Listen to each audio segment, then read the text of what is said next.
my. It has been a crazy day so far here for the NA Major. For those of you tuning in, my name is Veli. I'm here with Jacob and Jesse as my analysts. And in case you didn't know, you've been living under a rock, this entire event has been on LAN. And the action and the hype has been better than ever before. So excited. But let me give you a little rundown before we jump into our final game of the day, which happens to be an elimination one between Oxygen and DarkZero. So the bracket coming up on your screen, I'm going to show you and tell you how these two teams got here. The first matchup of the day was DarkZero versus Space Station Gaming and SSG, and it was a battle of comebacks between both rosters. But unfortunately, the world champ, fortunately enough for Space Station, the world champs were able to pull it together and come out on top with a 2-1 victory. They're going to face off against TSM, who also beat Oxygen by a 2-0 series score. So now here we are at the bottom, DarkZero and Oxygen, the very first elimination game that we have, and the stakes are going to be higher than ever. You know, these players, they're on LAN now. The nerves are going to be running through them. You know they're excited and you know they're hungry for that W. So now let's break down the teams. DarkZero, I am so excited. So Jesse, the one thing about DarkZero that you really wanted to harp on is the fact that they haven't really been a shining star when it came to attack. Now, can you break that down for us? Because, hey, I'm ready to learn. Well, so DarkZero have historically been known as one of the best, if not the best, attacking team inside of North America. They've always been known for that. Against Space Station, though, in their last matchup, they only won 5 attacking rounds across all 3 maps. That's just not going to be enough if they want to get any better than dead last in this tournament. They're really going to have to tune it up. I thought they were having a lot of struggles dealing with those in-site players, right? People who are just chilling back on the bomb site when it comes late to those rounds. When it was 5-on-5 or 4-on-5 or high player count situations, they were going to these bomb sites and they just weren't able to win a lot of those gunfights. That's partly due to the fact they were on LAN. That's partly due to the fact the team they were playing against. I'd like to see them clear out some more of those players earlier on. If they can get a couple more early picks in that round, make sure that we're heading into those last 20 seconds in like a 3-on-3, 3-on-4, I think they're going to be in a much better position when they go up against Oxygen. All right, now, I saw a tweet the other day when I was telling players, hey, you know, be ready, you know, the strong is going to show out and whatever. You know, forget it. Let's just put the tweet on the screen. I gotta do it. I said tomorrow's game day. You know, our NA Major is gonna be on LAN. This is where we separate the boys from men, the weak from the strong. Don't judge the way I spell strong. But I'm judging very much. Hanko responded in all caps saying, "But I am strong." Jacob, what we saw from Code Encoder, he wasn't that strong, but he was the MVP of the last major. Do you believe he could turn around and be an X factor for this team once again as they escape elimination against Oxygen? Look, anybody can, but I almost feel like because you misspelled that tweet, the fact that he also misspelled it and said, "I am strong," it's almost like you cursed him. You personally It's the culture. It's the culture, cursed poor Jacob. Matthew hot and cold out of being able to do well in this major. I blame you for this, and he should blame you too if for some reason they lose tonight. But anyone can show up at any moment. DZ is a team that is ultimately made of playmakers. They're all solid. You can't find a single player on DZ who you would think is the odd man out and think, oh, I don't know if he fits in on this team anymore. Yeah. Everyone is a well-oiled machine. Hot and Cold has also been one of the highest regarded support players in the league in North America for quite a long time. It's not like he's somebody that you just throw under the bus. I think you definitely did something to him, but he's back on LAN. It might just be a little bit of ring rust. He can shake it off and do well again. But I love Hanko, though. I love him. He's one of my favorites. But I love him too. The man's great. Right now, Oxygen, this is where things get a little bit more interesting because this team, we know them for their highlight plays, but really the one thing that's really stood out so far has to do with their preparation and strategy. Jesse, there was something about Cali that we saw and something that you wanted to touch upon. What was that? So they busted out the Collie for a couple of rounds on Theme Park, and this is something that I knew coming in that they might be playing around with. Oxygen gave me a bit of a heads up that they had been trying out the Collie, and so they brought her out a little bit. Now, my question going forward is, are they going to continue to commit to this? Are they going to keep trying to bring out these strange operators? Or are they going to say enough is enough, this didn't work for us, we just have to stop with this and go back to our basics? And that's a question I don't know that I have the answer to. You know, Laxing was on the Collie for a couple of rounds at the very beginning, and he was getting some kills, but ultimately he had one bad round where he was trying to swing an angle and he didn't really do much. And he was, you know, somewhat impactless on those rounds where they were winning as well. So I wouldn't be shocked if they ended up throwing that out and they said, you know what, we've practiced with this, but it doesn't matter, we're just going to be done with it. But that's something that I'm going to be keeping an eye out, because I think Collie's got a lot of potential as an operator, particularly with the way the bans go sometimes. Yeah. If Maverick and Thatcher get banned out, she's a huge, potential operator that people haven't really started to pick up yet. So, yeah, my eyes are open when it comes to Collie from Oxygen. Are they going to keep bringing her? They're going to keep trying to make her work. And if so, are they going to find that success, or is it going to be kind of impactless like what we saw in Theme Park? Yeah, I see the players jumping into the lobby just now. I saw clips on my screen, but now it's going to be the map veto time. And Jesse, you know where these teams are going to be facing off on. Does it look good? All right, well, our first map is going to be Cafe. This one was picked by Oxygen. They've played this map 4 times in the first 5 games of Stage 2. They've looked good overall. DarkZero just lost this match pretty dominantly. 7-1 loss to Space Station Gaming. Then DarkZero ended up picking Consulate. This is always a close map for DZ. On this in this stage, they've claimed wins over TSM and Oxygen, so some good wins, but again, they've been close. Oxygen, this was the only map that they were able to win in the last major. They won Consulate twice, and they couldn't win anything else. So it has been good for them recently. And then we get Clubhouse, the final map, the decider between DarkZero and Oxygen. It's one that DarkZero have a lot of history on. But I think OXG are a little bit underrated on as well, because they like this map, but they don't often play the top teams here. So I think this is a pretty, even series. That first map, maybe the farthest leaning towards Oxygen. But Cafe, Consulate, Clubhouse, this will be a good one. All right, now, Jacob, this is where we have fun. So far, you and Jesse are tied. Now, on paper, DarkZero, they run away with this, right? Or do you think differently? So a friend of mine on Twitter actually said that somehow I look like a religious figure with the way that I'm dressed. So what I had to do is go grab my Bible real fast, my Siege Bible. Church is now in session, my friends. 1 Peter 5:8. Be sober-minded, be watchful. Your adversary, the devil, prowls around like a roaring lion, seeking someone to devour. Amen. Who's the roaring lion in this case? You would think it's OXG. That's a team that's always mobile, always looking for some way to pounce. However, if DarkZero is up to snuff, and I absolutely still believe that they are, this should be their series. I think they can probably take this all the way to the grand final if they want to. I hate doing the OXG guys dirty like this, but I do not have confidence in them. My faith has been absolutely shattered. Shattered? Okay, all right. Jesse, now, since you look like his Mormon twin, does he get an amen, or does he need to rebuke? Is that the right word? I don't know. Jesse, what do you think about what he said? Listen, we've got 2 teams coming into this matchup that just had very close losses against very good teams. One of them was consistent throughout 2 maps and had their best or their worst player in the regular season pop off and perform better than we've ever seen before.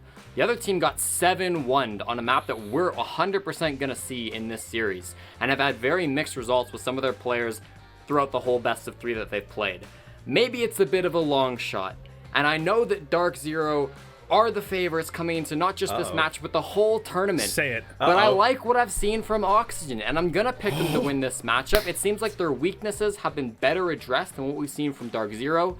DZ have a lot of disadvantages coming into this tournament for sure, but I think that Oxygen are going to be able to capitalize off that. I can't sit here and honestly say that I think DarkZero are going to win. I can't. So, right now, this is going to be the tiebreaker for the personal bet both of you guys have, and what if you get it wrong? You're gonna have to wear that shirt. I'm gonna make sure you do. I won't ask you a question anymore. But now I'm gonna ask you guys a favor at home before we jump into the matchup. The players are just about ready. So please follow Rainbow Six on all of your social media channels: Twitter, Instagram. I don't know, we might have a MySpace, I don't know, but follow it. Follow it to make sure you keep in touch and stay in tune with everything that's happening in the Rainbow Six Siege universe, especially when it comes to the esports scene. But fellas, this is it. One team is going home, one team is moving on. DarkZero and Oxygen, Stokes and Blue, get hyped. Take it away. Well, thank you very much, Belly, and it is indeed time to jump into this matchup. We are just a couple seconds away from getting things started, folks, as we get the last of the players into the lobby. And what a series this is going to be. Both of our teams have already played previously today. DarkZero a little bit more in the past than Oxygen, who just finished up their match a couple of minutes ago, and they're going to have to go right back into the flames in either case. Isn't that right, Stokes? Yeah, absolutely. Both of these teams, as you said, already playing a series Stokes, today. you are still muted on our communication platform. I cannot hear you. What? Oh. Can you hear me now, Yeah, friend? there you go. Now you can hear me. I can hear you now. Fantastic. We also do Sprint commercials on the side. Don't worry about it. So, secondly, what I was talking about there is that with both of these teams both playing a series today, it really is going to be survival of the fittest. Who can last the longest between these two? Personally speaking, I have to go against Jesse here. I think DarkZero's going to end up winning it out strictly because they've had that break. They've had that time to mull things over and talk about it and try and iron things out with what happened with Hot and Cold. Which, you know, he wasn't very hot, but we won't talk about that. Oxygen on the other side, though, the problem is with Oxygen is they just got done with the series. This is going to be a grueling matchup for them going up against DarkZero, where DarkZero is one of the most well thought out and calculated teams that we have inside of NA. Another thing, too, for Oxygen, right, is they're just coming off a map where they were, like, conceivably winning, so they might still be a little bit downtrodden given what just happened there on the previous map back over on Theme Park as well. So that's something to work against. I'm going to hope, though, given that that's a situation that Oxygen have been up against before, not necessarily playing on the same day, but having to bounce back into another game from a very upsetting defeat, that's not going to be a major obstacle for them. What is going to be more than likely a major obstacle for them is the map pool, because in my opinion, this plays very heavily into DarkZero when you look at the recent results, who those opponents were against, and overall how these maps look from a comparison basis. It could be set up for 2-0 here for DarkZero if Oxygen is not careful based purely off that alone. Both the teams are ready, guys, so we should just be, once again, a few moments away from getting things started here. But either way, I think, much like our previous two matches today, we are in for a real treat, a real show, because you had the two distinctive styles clashing in our previous matches. The same style going up against the same style. Now we're going to be able to see the differentiating styles finally clash against each other for the first time in this tournament. Yeah, what will win out? The team that can be so aggressive on defense, in your face the entire time, a very down to the bone, gritty style from Oxygen, or the well thought out, calculated, clinical style of DarkZero. That is what is on the table in front of us. These guys are all ready. The only thing that they're waiting on is, well, for Hot to figure out this script. I mean, you saw Mint defending it. He was turning the paper. He doesn't want anybody to know what happens. We don't want to spoil just yet. You know, no one's ready for the Hot and Cold 15 kills and I can't tell you how many deaths, folks. We can't spoil here. So, you know, with these two on the field, though, especially with Houghton, if he is actually able to get back to form inside of this series, I think that's going to be the big differentiating factor as to what we saw up against SSG. We saw DarkZero light up the scoreboard. It was simply that Houghton was not home. Definitely the case. And even away from that, though, looking at how these two styles will be clashing up against each other, here's the big thing for just looking at the maps that we're going to be playing on here. Going on to Cafe first as the initial pick here from OXG. That lends into their playstyle quite a bit. There's a lot of open capability to play around with your setups, and especially on defense, of course, try to set up traps for your attackers to run into. Not necessarily so much the case that it becomes less and less of a degree as we get deeper into the map pool here, because Consulate is our second map, so immediately a lot of set plays going to come out from that. And the same can be said for our third map on Clubhouse, which will play very, very heavily into a set strat type of style there. So that's what Oxygen is going to have to work against.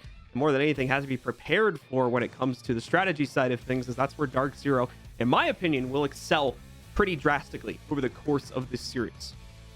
Yeah, absolutely. With BC at the helm, I don't think that you're going to have too many problems when it comes to that department. And it's shown with DarkZero and not only their prowess this year, but their ability to continually win. We've seen them do some unorthodox things, bringing a completely different playstyle to the table on their offense, which earlier in the year was very, very lackluster. They've continued to adapt and change their playstyle to fit them and what they're capable of. And that's what I like so much about this team. They play to their own strengths. They don't worry about what everybody else is doing. Definitely the case. They focus on themselves and how they can piece that together. Don't worry too much about the nitty-gritty details. All right, there we go. Now DarkZero is ready to play, folks, so we should just be a second or two away from getting things started here. I'm very excited to get into this matchup, and I'm sure these teams are too. They've already had a pretty long day. They definitely want to get things over with here, but at the same time, they want to make sure that they're on the winning end of either equation here, no matter which way it plays out. Will it be DarkZero, or will it be Oxygen? Let's find out, ladies and gentlemen. We are getting ready to jump into the depths of Cafe right now, as that will be our initial map between these two teams. Consulate and Clubhouse will follow it if we do need to play out that third map. Let's get into the bans as they are getting started now. DarkZero has the first and final ban. Oxygen has the two center bans. Well, ladies and gents, the ban phase is going on, but that doesn't mean that we need the energy to stop. Let's please remind ourselves. This is indeed a land, folks. Let's get some pogs rolling in the chat. Everybody get those cat jams going. This is what we're here for. Oxygen versus DarkZero for our last series of the day. We're starting things out on Cafe.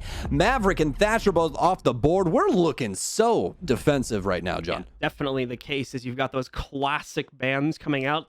That combo will more than likely make a reappearance on the third map as well. So keep your eyes on that when we get ourselves over towards Clubhouse. No surprise here with Wamai. Just on the pixel setup alone, he brings a lot of credibility to his use on this map. So it makes absolute sense to ban him out just because it can allow players to be entirely independent, which is not something you really want to have happen. So he'll get knocked out here. Also, of course, with how well he counterplays into Jaeger up until that patch, of course. And then Valkyrie, our final ban. She's been a very common one today, definitely becoming a favorite defender ban over the past couple weeks. Well, Maya and Valkyrie got banned out, I believe, every single map our previous one. Yes, Yep. well, my Valk. Yeah, so Oregon and Theme in our previous series between Oxygen and TSM banned out both times. So this is, well, going to be the third time here between you and I that we see that removed. And that changes up a lot of things, especially with Valkyrie off the board. There is so many players inside of North America that love this character simply because she has not only so much intel that you can benefit off of, but also that nitro cell that packs a potent punch. So with her off the field, they don't necessarily need to run an IQ or anything or really worry about that, maximum potential inside of the defensive intel department.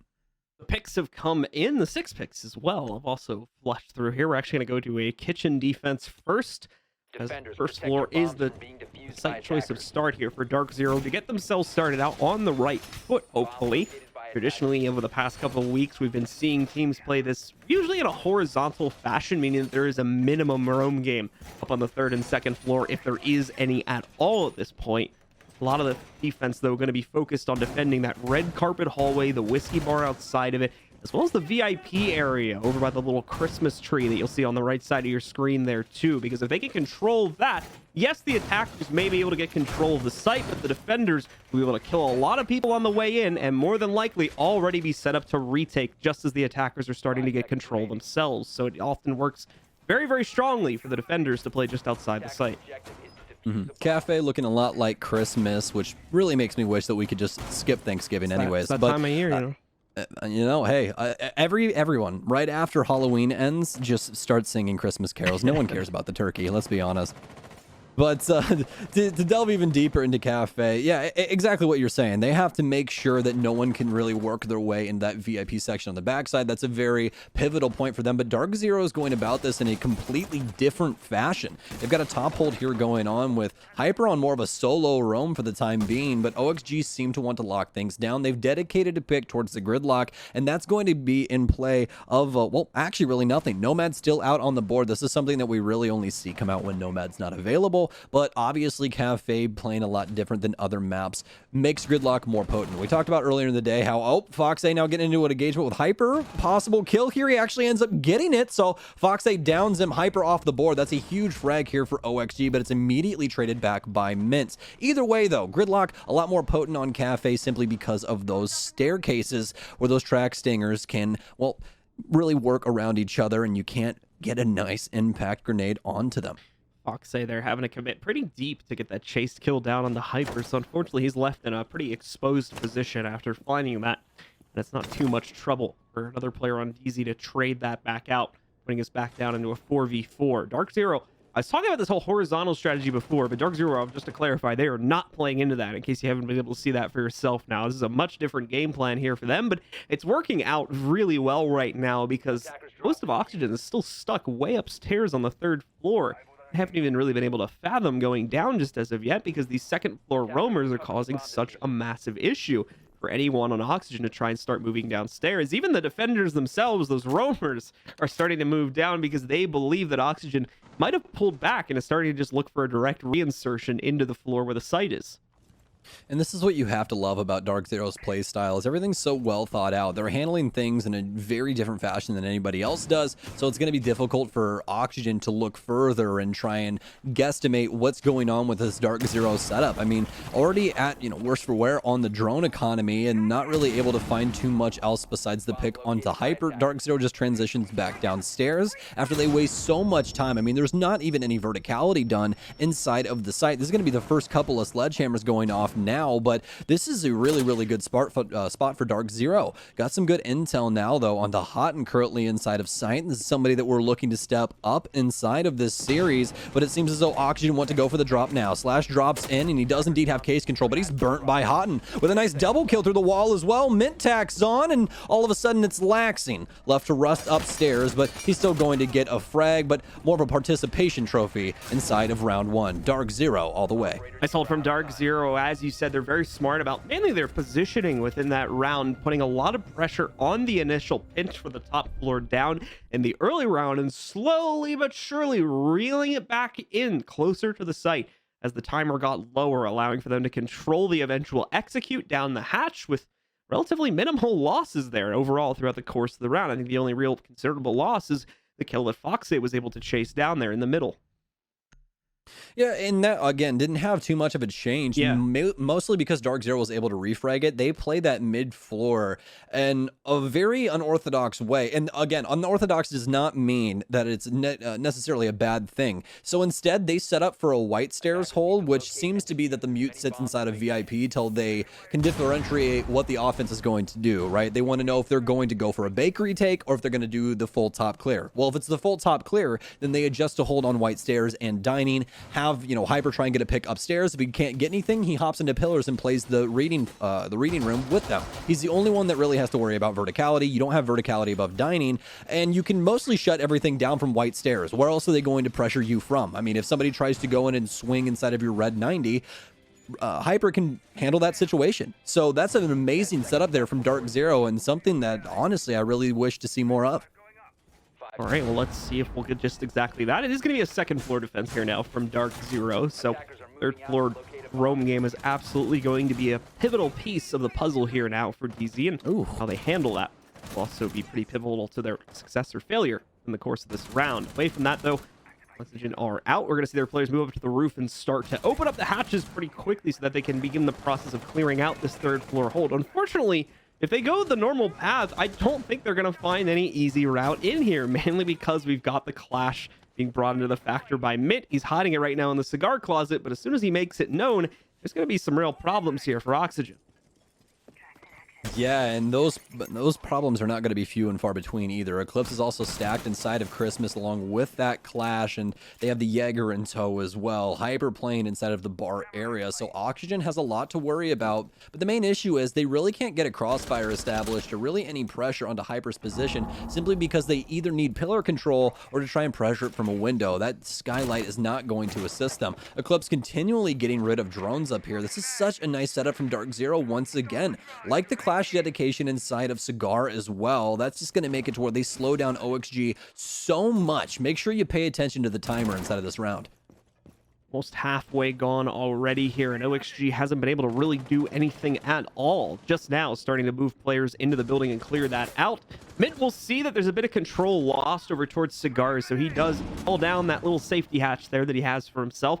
Moves closer to the site, just like the last round here. They're peeling it back. They're not taking unnecessary risks on a fight. They're only putting pressure on to the degree that they need to waste time for. Unfortunately, though, passive play will come back to haunt them when the first fight is finally pressed against them, as Eclipse will lose outright there to Slash, it seems. So he just takes a tiny bit of damage, and Oxygen will get the man advantage to build off of. Well, strong beginnings from both of these squads, neck and neck right now, but Oxygen making quick work of this map control, putting the super shorty to work upstairs, breaking up the flooring here for Laxing, making sure no one's in dark spot. And it's a very good check there, good mental note, making sure that nothing happens to them, no nitro cells or possible bodies. So Oxygen checking all the boxes, crossing their T's, dotting their I's, but they still have to worry about these DarkZero members that exist inside of sight, and this is something that we've seen them have a ton of problems with inside of our previous maps. If these DarkZero members are allowed to exist and hold these crossfires, this is probably going to be a very dangerous execute for Oxygen. 30 seconds remaining here. Oxygen once again going to have to move in on a low time situation. They've been able to handle that before. Could have been a nice pick right there against Houghton, but not meant to be. Hyper as well, bailing Houghton out of a bad situation there by taking out Bio just as Hot and Cold was about to cross the gap. 14 seconds remain. They're still trying to hunt down Houghton. They haven't been able to do it. He kills the initial planter and now jumps on top of it, making sure no one's going to move in for a refrag. He's going to have to stay mobile here and ends up swinging wide to get yet another kill against Laxing. Takes out the player that's been hunting him down for so long as well. And Hyper will seal the deal with that final pick on the vertical. 2-0 lead now for DZ as they have two very strong defenses to start themselves off. Houghton throws some glasses on and all of a sudden becomes Neo in the Matrix, just dodging every bullet being thrown at him, dipping, dodging, weaving, whatever's needed. And he's even getting the kill on the sledge, trying to hop right over the top rope and slam him. Doesn't happen though, and able to shut down everyone from Oxygen trying to force their way into sight, whether it be through vertical play or putting a case down. Great stuff from DarkZero so far, and they continue to innovate on these sites and be unpredictable, and that's really been the game plan for DarkZero so far. Again, I like what I'm seeing. This is all onto Oxygen to try and make some magic happen. These top floor takes have not been the best, and we really haven't seen the impact that we would like to see from Gridlock. There's really no rotations coming. DarkZero is playing a long game. They're not trying to go for the late rotations or anything like that. They want to be in your face early, extend that timer, force Oxygen to slow down, and then once they've bled them dry, yeah, sure, we'll give you some map control. Yeah, pretty much. Very nice metaphor there for how exactly DarkZero are managing these situations. Not necessarily going to be able to do the same exact thing on this round, though. They can sort of, but it's to a much lesser extent, as they won't be able to retreat entire floors away from the attackers. It'll just be a couple rooms instead. But like I said, it can still work to a certain degree. They were flirting with that capability too, for certain, as they had the Warden 6-pick lined up for a moment. Ended up shying away from it, though, in favor of the Mute currently sitting on Hyper. That still doesn't mean we aren't going to see any aggressive play, especially toward areas like Cigar, where it's very commonly played out by the defenders to try and stop the attackers from getting progress right there. Well, Oxygen will have to stick to that top take, as you were saying. There's no really any other options. They'll have to walk inside of Christmas. DarkZero don't have many options to escape. This is more than likely going to be some pressure exerted through the mid-level. They need to try and get these Nitro cells to go off and get some picks, and that's exactly what they're set up for. Hyper, Mint, and Eclipse all have some artillery in their pocket, and Hyper switching things up as well, but that's expected from someone of his caliber and mechanical skill. He doesn't want that SMG-11. It is an amazing gun, and that's why we will see it in the hand of Skies. But for Hyper, he wants that 1.5 on the MP5, excuse me. Let's make something happen here. But instead, it's Laxing. That's first to the trigger, takes down Houghton on what is a cheeky play, double punches the door and crawls under it inside of lobby. Nicely done there for Laxing. A great lineup against Hot and Cold to be able to knock him out of the picture. First time in this matchup so far we've seen Oxygen able to get the advantage to build off of. Now again, needing to leverage it further, though. That's always the big question when it comes to these opening kills from an attacker's side. Eclipse definitely wants some revenge here, as he's playing around the pixel doorway as well as the soft breach that's been made on the inside of the bathroom. But opening in the window here nearly misjudges it as well. It's a good thing the opponent on the side did not end up committing to the peak right there. Slash just trying to figure out where he's getting shot from in this situation as he goes down. Not out just yet, but a nitro from Mint not only confirms the down, but gets another player on top of it. Nicely done from DarkZero. They're absolutely not out of this round just yet, as now they've got the man advantage built up in their favor. It's down to Fox, Laxing, and Bio to make the difference for OXG. Well, I said they were going to have to make something happen off of these Nitro cells, but I didn't expect something like that so early on. They still have 2 Nitro cells as well they can use for any sort of situation. Mint roaming around downstairs. This is looking like a DarkZero round all over the board, but Oxygen still have plenty of time to try and battle back. They don't have case control right now, but it's well within their right to gather it. No drones really, all except for Laxing and Bio. They have the remaining ones, but it's going to be mostly face checking for Fox. They're trying to slow this down just a touch so they can figure out where these DarkZero members reside. But the issue is now there's mute chambers everywhere that Hyper's placed, and still with Nitro cells to go, they can stop a lot of this plant potential. OXG are in desperate need of a pick, but most of the damage going towards the blue side. DarkZero allowed to exist, but it's a nice trade between Mint and Skies as they take down each other. But it's actually Mint staying alive. Hyper with one as well. All of a sudden, Laxing, the last remaining member of the squad, squad and the only one with some frags in his pocket as he's trying to battle back and forth off of 2 angles. Still has one on his mirror window, but Case is inside a freezer. He's got no time left. He gets swung from Pixel, and Eclipse puts him in the dirt. 6 feet under. DarkZero claim round 3. And that 1.5 times sight has unlocked some gunning potential on quite a few guns. We saw right there from the mute being played by Hyper. He was just deleting people. We only got to see one of them on the camera, but I think he killed at least 3 over the course of that round. Really well played by him from the mute to make a massive impact there and continue to putting his team on the front foot forward, as now they lead 3-0 over OXG right now. This is just very, very sad for Oxygen right now. And it's honestly, not even really their fault.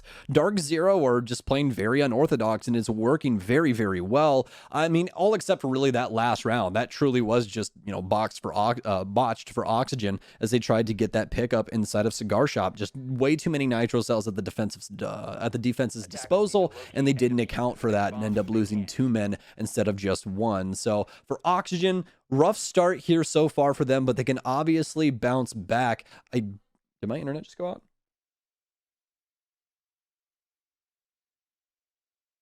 Hello?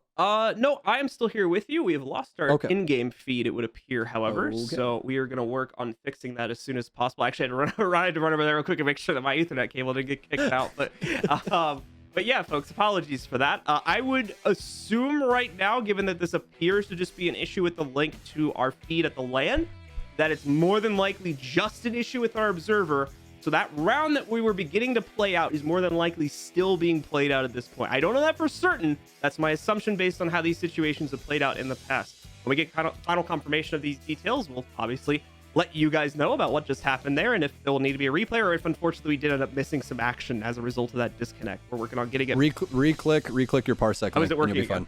Yep, click it, and then until they get theirs up, we'll talk to you guys about what's going on. But they're already inside of the match. Things have started. OXG with a pretty good lineup here. They've switched things up. Vertical now with the Jackal. They're still bringing the gridlock though on Laxing. Habana on Slash, Ash on Biologic, and Foxe still rounding up the rear with that sledge. So plenty of soft destruction here. They still have the track singers for that flank watch, but as we touched on earlier, folks, I don't think that's going to have too much of an impact. I'm kind of having to do things off of audio for right now. No picks just yet, with the first minute just about to Eclipse, as Eclipse is actually on the roam with that Vigil. So we'll continue to try and radio broadcast things, guys, as we try and figure things out. But our observer is back in, at least moving the things around, so I can give you guys some more details here. We do have DarkZero going into Kitchen. That was the site that we were expecting them to go back to. They only have 2 members downstairs, though. Mint, Hyper, as well as Eclipse, all on that middle level, trying to slow down Oxygen once again on this clear. John, do you happen to have your feedback? No, I'm back. I've been back. Sorry. Okay. All right. It's all good. It's all good. You can... Would you like to partake inside of our baseball broadcast? Yeah, our little radio cast here. So we've still got Lax and Foxing holding the upstairs position, but that's going to change here now as Fox moves down to level 2. Bio's still holding on level 3, but we're also going to see Lax move down now. They've completed the 3rd floor clear completely. Bio's just staying upstairs to continue droning. Away from that, Vert, Fox, and Laxing now on level 2 here, with Fox on the sledge, obviously. So he's going to be focused pretty heavily on taking out the floorboards, as this is a kitchen defense. Talking a little bit about the defender setup, they've got 2 on-site, 3 off-site on that roam that I talked about a couple rounds back, where you have them set up around the outside of the site. Each of them are in separate positions, so it may be a little dodgy to look for trades out of that scenario, but we'll let you know when those finally start to roll in. As for the time being, we're in that passive phase of the round where it's mainly on Foxy to make an impact right now. However, Hyper, he's boosted up slightly on the dining room pop-up here. So if Foxe gets close enough, he's going to be able to take him out for free. The problem is he's lost 3 of his other teammates because the push outside of the site in those areas surrounding it that I talked about before, they have all fallen. All 3 of those players have failed. So now they need to focus entirely on the in-site defense. It's a 5v2 here in favor of Oxygen, but now Skies is being lit up their vertical play, and he's been taken down by Laxing, the old teammates, putting him in the dirt. Slashug now to the plant. Kitchen control fully in favor of Oxygen. It's only Hyper inside of Rice. He hops into prep, quickly into K1, but can't find too much. Has to worry about the player at Sinks as he's getting swung from Freezer, and that's where the frag comes from. Oxygen all over round 4, as it's going to be a flawless from them. So a nice push overall there from Oxygen, as they are able to just complete the process of clearing it out. like I said, we missed the beginnings, and we didn't really get to see what exactly was going down there, if there was much happening in the first place, because thankfully by the time we came back in, it didn't look like that had happened. So once more, it looked like DZ tried to play into a similar strategy where they had that roam game, maybe out somewhere on like the second floor earlier. Like I said, we missed these parts of the rounds. We don't know these for certain, but ended up peeling that back to the outside of the site. Now, we didn't get to see those fights happen, but like I said, all three of those roamers got deteriorated, got taken out, on top of possibly one of the insight players too. So really just didn't have the capability to hold on, because the two players that were still in the fight at that point were already committed to the site, and they were completely surrounded in that scenario. So didn't have much else to work off of there. That's going to be the first round on the board for Oxygen, as we're now at a 1-3 scoreline. Yeah, I think that's a really good synopsis as well. You saw from the positioning of Oxygen, especially from what we saw from the defender you were talking about. I believe it was Eclipse with the Roni there standing on top of the hatch drop. But go ahead. As you were going to say, yeah, standing right underneath the hatch, you could see the positioning of Oxygen from where he was sitting, and they had already gathered control of Train as well as Dining and worked their way towards the site. So they had already cut off all of the means for DarkZero to get back. So when DarkZero actually had the call to rotate back downstairs and play for their lives, Oxygen had beaten them to the punch, and it seems as though that's where all those frags poured in. We saw Oxygen go for that top floor clear, so obviously we're guesstimating here, but that's more than likely the cause of that. Now, folks, we're on to the next round. That, once again, was Oxygen's first round, currently 3-1 still in favor of DarkZero, as we're going to shift gears back to reading and dining. So it's going to be a pretty standard hold here. No surprises as far as I was able to see on the overall setup here. Priority on Cocktail. We do have an extended play over towards the bathrooms, though, which Eclipse on a mute is currently using there. He's got the left wall that goes into freezer reinforced and a mirror window on that, as well as the right wall being soft. The two walls that go into Cigar there, you sometimes see a half wall reinforcement there. Both are boarded up at the moment, and it's a good start for DarkZero as Hyper gets the initial pick from all the way across the bar lane into Cigar. That'll take out Vertical on the Zofia. So Oxygen is now down to 4.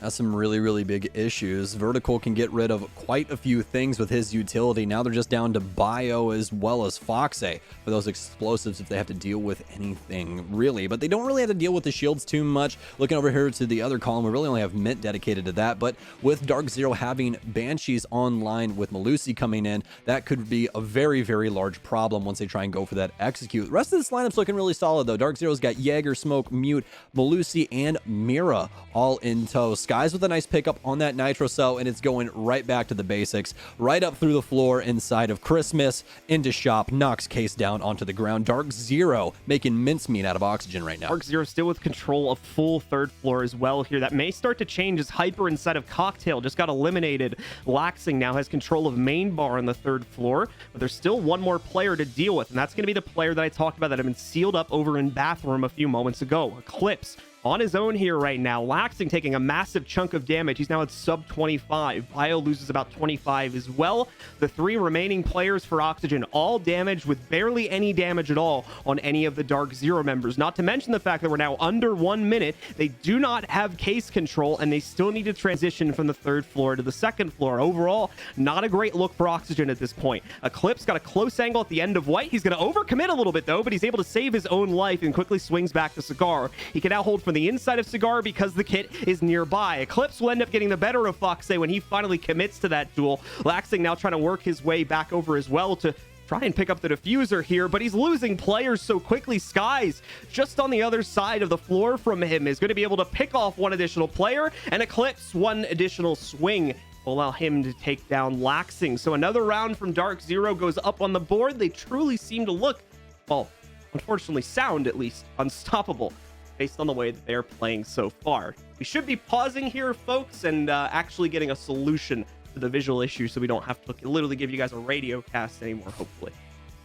Yeah, well, we'll go into that last round at least there, because I wish I could go back and show you guys, but DarkZero's setup was a masterpiece. It was absolutely beautiful how they handled the top floor. So what they were worried about is Oxygen gathering top floor control and then getting verticality going through, obviously into the reading area. So what they did instead was made a bunker setup out of the bathroom with a mirror hold there, as well as the other mirror, or the other black mirror, being placed inside of Stacks. That's that double right outside of Freezer that you walk into to get to Cocktail. So they set one up on that, as well as the Crossfire crossfire angle from bathroom. So now you have a T intersection that you can't cross if you're an offender. And that's where the problem came in for Oxygen.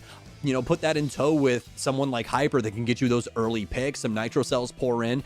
If you're Oxygen, that's going to be so difficult to try and manage, because not only early on have your numbers dwindled, but you've just now figured it out and you're down to a what seems to be 2v4 in a very, very difficult position. I mean, Eclipse played inside of bathroom the entire time, folks. He never left that position. The only time that he left was to pressure Stacks, and he immediately evacuated the facility, ran into Christmas, and then pre-fired, swinging into Freezer, able to get himself a frag. So it was some beautiful stuff overall from him to really lock down that top floor, and a masterful setup once again from DarkZero overall. Yeah, just to put further emphasis onto that, the second floor setup, which is where the site actually was in that round, they didn't have to do anything. Like, I don't think that they had to move a muscle down there inside a library. They just sat back and let the roam game on the third floor do its job, and they won the entire round single-handedly with just that group of players upstairs.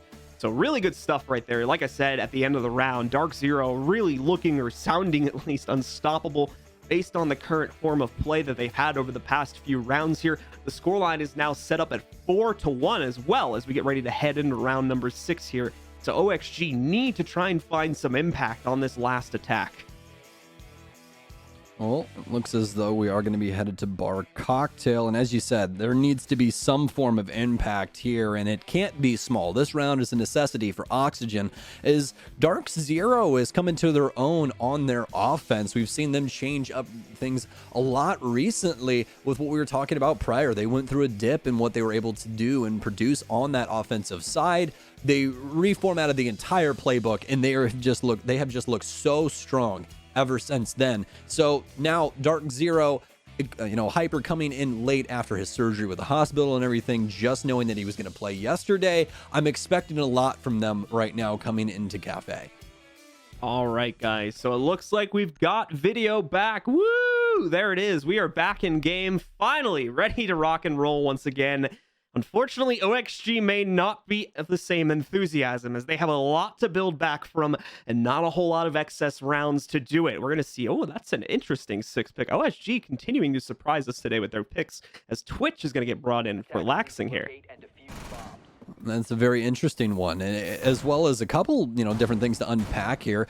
This is an operator that's been getting a lot of talk recently inside of Rainbow Six, because she's about to get some stun grenades in an upcoming patch. But that's not what we need to talk about here. This pickup here from Oxygen is trying to counter out these mirror windows, as well as get rid of this utility from the defense. They want to try and get rid of as much of it as possible, simply because they keep having these early picks happen. If they can go up and zap an ADS or zap a mute jammer, that changes up everything on how Oxygen has to handle, these defensive setups. It might seem very simplistic. I'm getting rid of one piece of utility, and then somebody probably shoots the Twitch drone. I don't understand why that can change things. That's two pieces of utility, or more or less, that you get to keep in your pocket and use to actually get you frags or to keep that plant going down.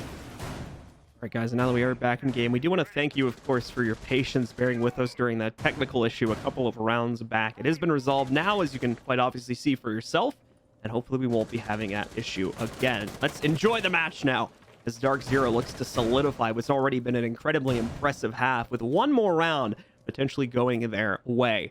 Pretty passive start here from the OXG roster, as you would kind of expect. Only 30 seconds in, of course, so it's not like we would expect anyone to be starting with map control this early on. It's still very much about the info game, as a couple players are going to work to get themselves on Repel and begin applying pressure primarily to Cigar, but a couple other areas need to begin getting poked at here as well. Like you'll see Yash down over on that window, but it'll be short-lived as she'll jump back up, being played by Bio currently, and rejoin the rest of the team at the hatches here. Well, more drones now for Oxygen as they're attempting to clear out Christmas. So much intel gathering for them, and it's working out extremely well. They now know Eclipse is playing inside of Pixel, but hey, there it goes. Twitch drone paying off, and that's really all you needed in order for that to work out well. I mean, now they've already gotten rid of the shield, all the ADSs are gone, and look at the timer. They've forced Eclipse back, but now the issue is he still has this bathroom set up, and that's the fallback plan here for DarkZero. Now, laxing out of drones, don't necessarily know if he still has one. Actually, he does. We ended up seeing that pop there for just a second. So Laxing still has one, but Foxay no longer has life, as Eclipse is still begging to swing these angles. Time continuing to tick down here. Eclipse continuing to be an issue from his current position on the inside of the bathroom here. But nonetheless, Oxygen at least able to get quite a few of their players down the hatches and into a staging ground on the actual third floor. That's the beginning, and almost a winning swing right there from Hot and Cold. Might still have the opportunity to frag out from it, but will need to swing a bit more aggressively if he wants to peek into someone from OXG. Skies, keep in mind, only 2 shots left on that M590 right now, so needs to be very careful with his trigger placement or trigger control more than anything else here. This is one. This guy's an absolute madman. Yeah. Apologies there for just a second, but he just keeps swinging everything with that shotty. It works out, though. Low mag, low rounds, but doesn't matter. Sky's making it work, and DarkZero making it work overall, and we're going to get to see that. That's got to be a highlight play right here from Mint. Hell of a flank, something that we haven't seen any DarkZero member commit to this entire game. But at the very last second, they make sure to just sneak it in. And that's something that you always have to expect with DarkZero. You got to expect that unexpected play style. They are looking so good going into this offensive half. Not only does it close out the round, but if that was a mid-round situation, it would have saved Sky's life, too. He only had 1 shotgun shot left and was going to have to flip over to his secondary to try to get the other one there. He was stuck in a bad position, but even he making good effort out of that really awkward spot he had put himself in with regards to the ammo, and it's finding quite a bit of success for DarkZero as they run 5 rounds on their defensive half. Now only need just 2, 1 more than OXG got, and they will claim control over map number 1, potentially in a very quick fashion if things end up going their way at the start here. Yeah, even with the technical difficulties that we ended up having, this still feels like a very, very fast map. You know, I mean, 5-1 right now, but obviously Oxygen going onto the defensive side. The only thing is now, though, DarkZero have opened up this playbook so very wide on the offense. We're gonna need quite some time to unpack this. So we've got Lion dedicated here with an operator that we don't see too often, and so with him anymore, Dokkaebi being picked up from Skies, and this is gonna change up a lot of things. They don't have Zofia here, which, I mean, as we've all talked about, and even the devs talked about in their most recent blog post, these are 2 necessities for the offense. We see these 2 operators played over 90% of the time simply because of the soft destruction as well as their burn potential. So not having them changes up a lot of things. They've compensated for that, though, with the secondary utilities on Eclipse and Skies, both bringing stun grenades on those Lion and Dokkaebi. But the thing is, for Oxygen, this is going to change up how they have to play. We saw previously that they really like that in-your-face defensive style. You can't do that anymore. With Eclipse and Skies on the board, there's going to be so much intel for DarkZero to utilize that Oxygen aren't going to be able to run amok like they're used to doing, and it gets even more difficult when you count Mint in there on that Jackal. Well, Foxe will be found out on White Stairs. Probably not any usable intel with him getting found out there, so he's probably going to have a pretty mellow reaction to it. Skies is still over here by the pillar's door, however, so he may be able to move in and make something work from that, but he's also busy with his own droning duties right now. You'll see the same thing that can be said right now of Hyper too, as he's moved into trains and is trying to get info for himself. Fox is gonna be able to steal a drone away, but pretty sure he gets shot out almost immediately. Fox has got other things to worry about right now too, because he's Jackal tracked, he's got an 81D charge. This is not a fun round if you're a member of Oxygen, especially if you're one who has to move. Oxygen, Fox finally getting caught as he moves up the stairs there by Mint, but thankfully Bio is nearby, is able to bail out his teammate or at least get revenge there. But at the same time, Sky's also set up to make sure the advantage stays under DZ's control as he quickly finds that second pick onto Slash. That's one of the cheekiest angles I have seen in quite some time. That is actually looking directly at the door that Skies was about to attempt to walk through, but either way, that's more than likely a death if you commit towards reading door. But if you're an Oxygen member right now, as you said, you're playing the longest game of freeze tag possible. Dokkaebi and everybody else on the board, and that's going to make it to where, like we were talking about before, you're not really going to be able to move. So Oxygen actually able to fight back somewhat, still have a decent man count, currently at 3, but not too much denial here. Really only on board with Vert and Bio. Laxlane more than likely just going to stick to his guns since he has that Alda in hand. Flashing as well, still trying to gather info from that tiny little pixel angle he has on the downstairs door from the other side here. Flash is quickly coming in from the windows as DarkZero tries to throw more aggression towards Cocktail. Bio immediately expects a hop in on the balcony, and he's right to potentially assume so, as we have a player sitting right outside of that position. Hyper tries to swing on the Alda. He'll actually trade with Laxing as both players go down. Eclipse's pick leaves only one remaining for OXG, and it's going to be Bio, who also gets dispatched by Hot and Cold, giving DZ one out of the 2 rounds that they need to seal the deal on map number 1. You know how they make like NyQuil, flu plus cough? Yes. That's DarkZero setup for Oxygen. Okay. Like it's just like it's like NyQuil, you know, cough plus flu plus, you know, breathing, I guess, because Oxygen. So I mean, this setup is everything that Oxygen hates about Rainbow Six Siege. I'm telling you this right now. There is absolutely no way that this is enjoyable to play into, and that is exactly what DarkZero want. And that might be the best part about it, is that this entire lineup is just meant to be rage-inducing towards Oxygen. It doesn't necessarily have to be the most effective. But if you're able to tilt a single member on Oxygen, that is a win in itself, especially with, you know, the crushing defeat that they might just be, you know, held to them. I really, it's on a silver platter right now, John. They're just waiting for the server to come to the table. I mean, if that's the case, right? Where's the Blackbeard? But that's hey, you got me there. But yeah, this is going to be a timeout here for the folks on OXG. A much needed one, if only a little bit too late, to be unfortunately honest with you here, as it's at 1-6. A similar situation has already been put before OXG previously, and they now need to make it happen again. 5 rounds in a row need to be won by them at this point if they have a hope of winning this map. I'm sorry, I was laughing at you saying unfortunately. You had to be honest. That was fantastic. Like poor Oxygen right now, but I honestly think that they can battle back. Just the thing is that with DarkZero, they have game plans for all of these teams, and it's obviously very difficult to predict. It's not that Oxygen, you know, don't have brains or don't have a backup staff. Their staff is great. Hopes and Redeemer are both very well-calculated human beings when it comes to the game of Rainbow Six Siege. Redeemer, one of the greatest players to ever touch the game inside of North America. It's not like, you know, there's a bunch of people that just don't know how to do anything playing this game. This simply is DarkZero game planning better than Oxygen right now. They've shut them down on every single front. I don't even know if Oxygen has a leg to stand on at this point. The one round that they did end up getting was on that kitchen offense, but as we saw, the kills were very few and far between for DarkZero, and they came so quickly for Oxygen. DarkZero didn't have a chance to try and battle back or equal man count, so that's why that round slipped through the cracks for them. All right, so we have that VIP setup being set up now by the folks on OXG, as they are absolutely going to use the off-site presence in order to try and look for victory.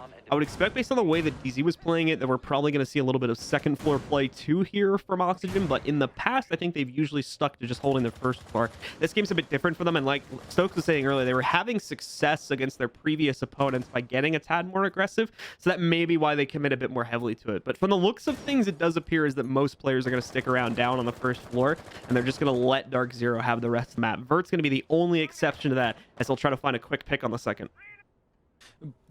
But even that then is going to present more issues, right? Because DarkZero is already game planned for their game plan. They've adjusted. We have so much soft destruction now, but they still keep the Lion. Hot and Cold going to be dedicated to the Ace. That's exactly what we'd expect. DarkZero keeping the Lion, though. That's the thing that I wanted to talk about. Eclipse still on that Lion, and this is the thing that's going to change up how this entire round is going to work. DarkZero wants to apply vertical pressure and then force Oxygen to sit still so they can get these extremely pivotal frags that it's going to allow them to plant. A lot of time taken away right now as DarkZero continues to try to straggle for information for themselves. That default cam will get taken out, giving away the presence of the sledge, having moved down to the second floor. Hyper doing some similar investigations. It does appear as though the Mozzie being played by Vertical fell back a long time ago, as he is nowhere near this situation, and this was where he was positioned a couple seconds ago.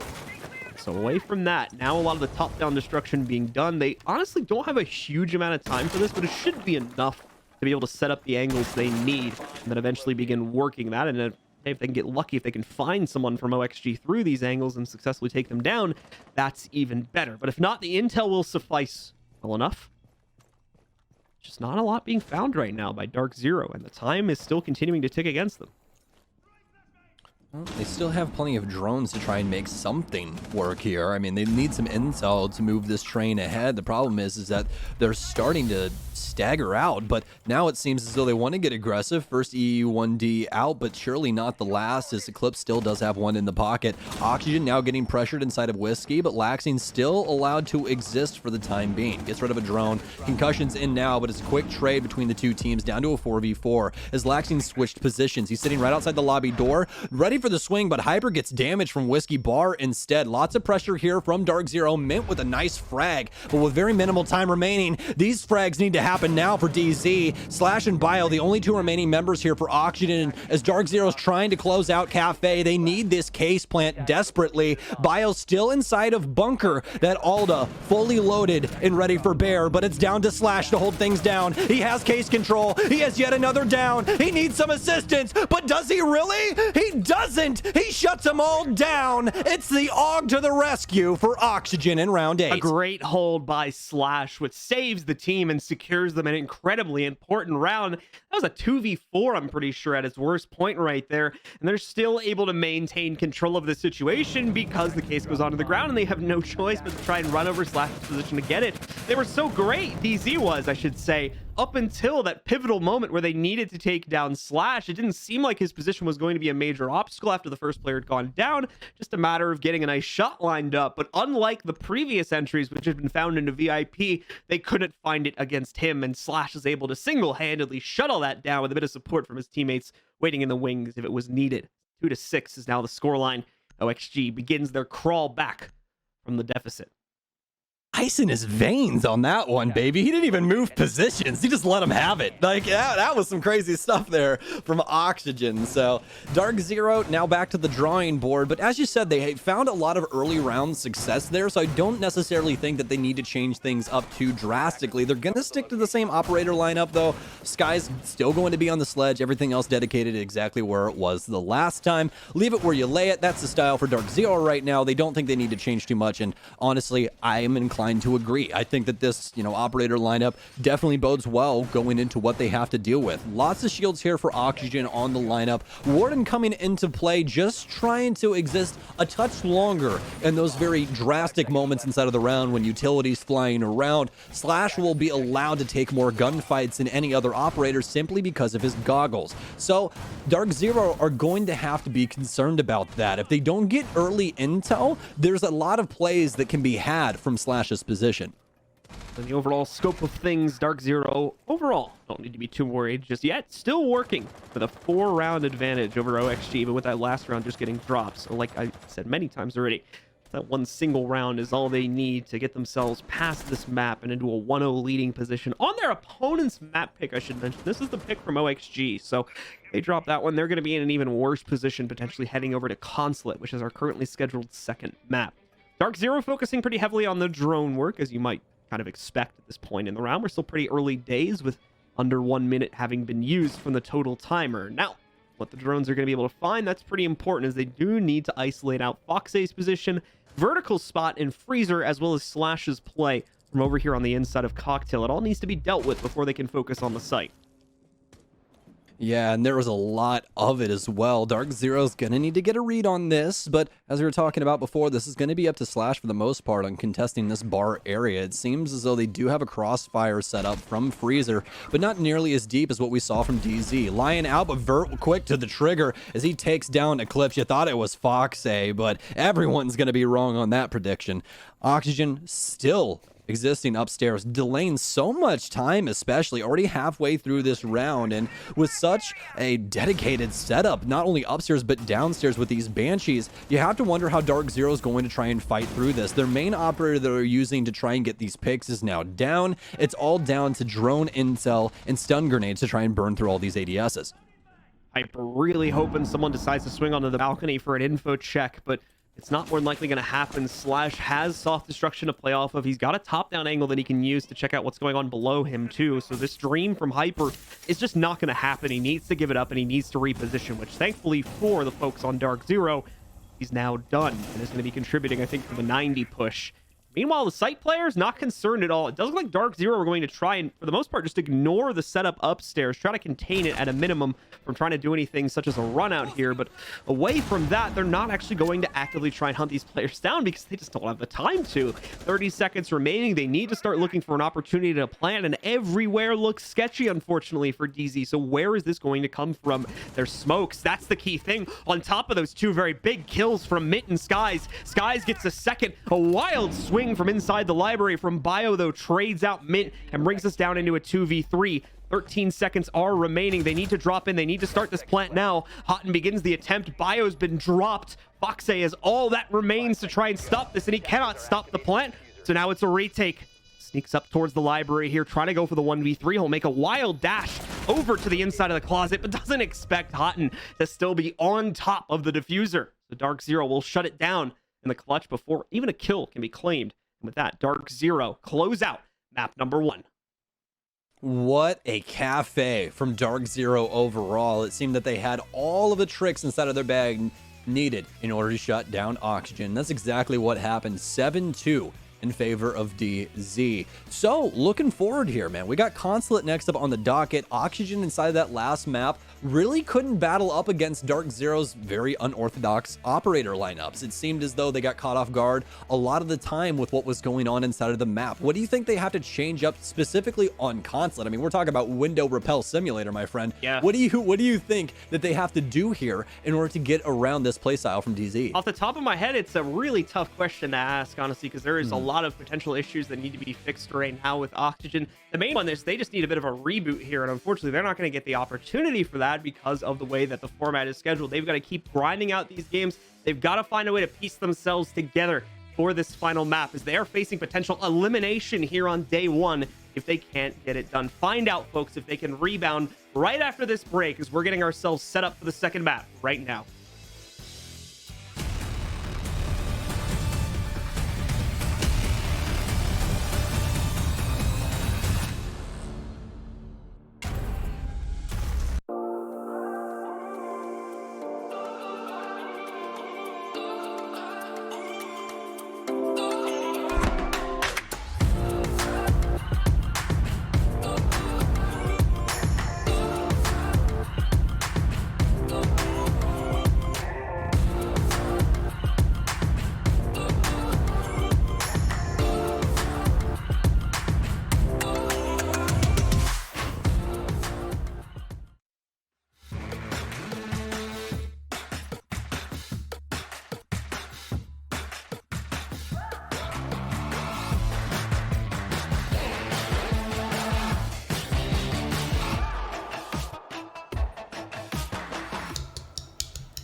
Nice shot for me! Perfect!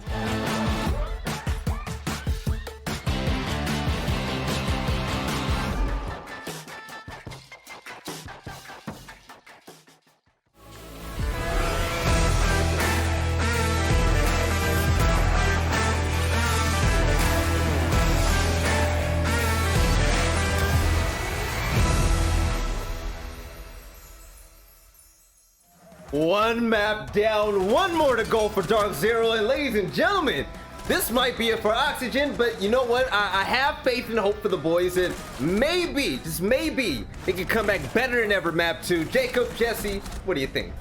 I was about to call this the most lopsided match that we had so far, or the most lopsided map, but we actually had a really lopsided map. That was also on Cafe, and that was a DarkZero loss to SSG, but it was on the same territory. DZ decided, we're going to turn the tables, we're going to find a way to make things work on Cafe for ourselves, and they did, but they did it in a fashion that made OXG look like they just didn't know where they were going.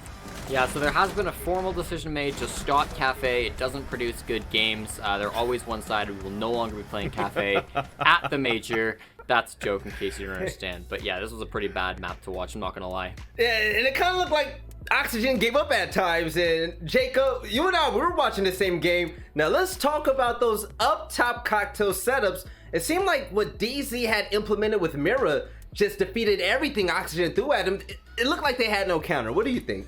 Well, it wasn't even that complex of a setup. You have one in freezer looking to piano, and you have another one on the cocktail bar that watches the entirety of the bar itself right under skylight. It's not even that complex, but the way in which OXG decided to push it is really confusing because they looked confused. They didn't seem like they had a strategy. And while we were trying to figure it out, I was just lamenting, going, they really don't have a fix for this mirror setup. So what do? They bring Twitch, and you don't really do anything with the Twitch these days. It's very out of meta. If anyone was going to run an out of meta operator, of course, it was going to be Laxing. It was going to be the OXG dudes. But they seemed like if they were looking for a counter to what DZ was doing with Mira, it just fell flat every time in a very disappointing way. Yeah, Jesse, now this is going to be extremely important for Oxygen, but a simple fact that a lot is riding on the line when it comes to SI points if they happen to lose this next map, man. Can you break that down for us?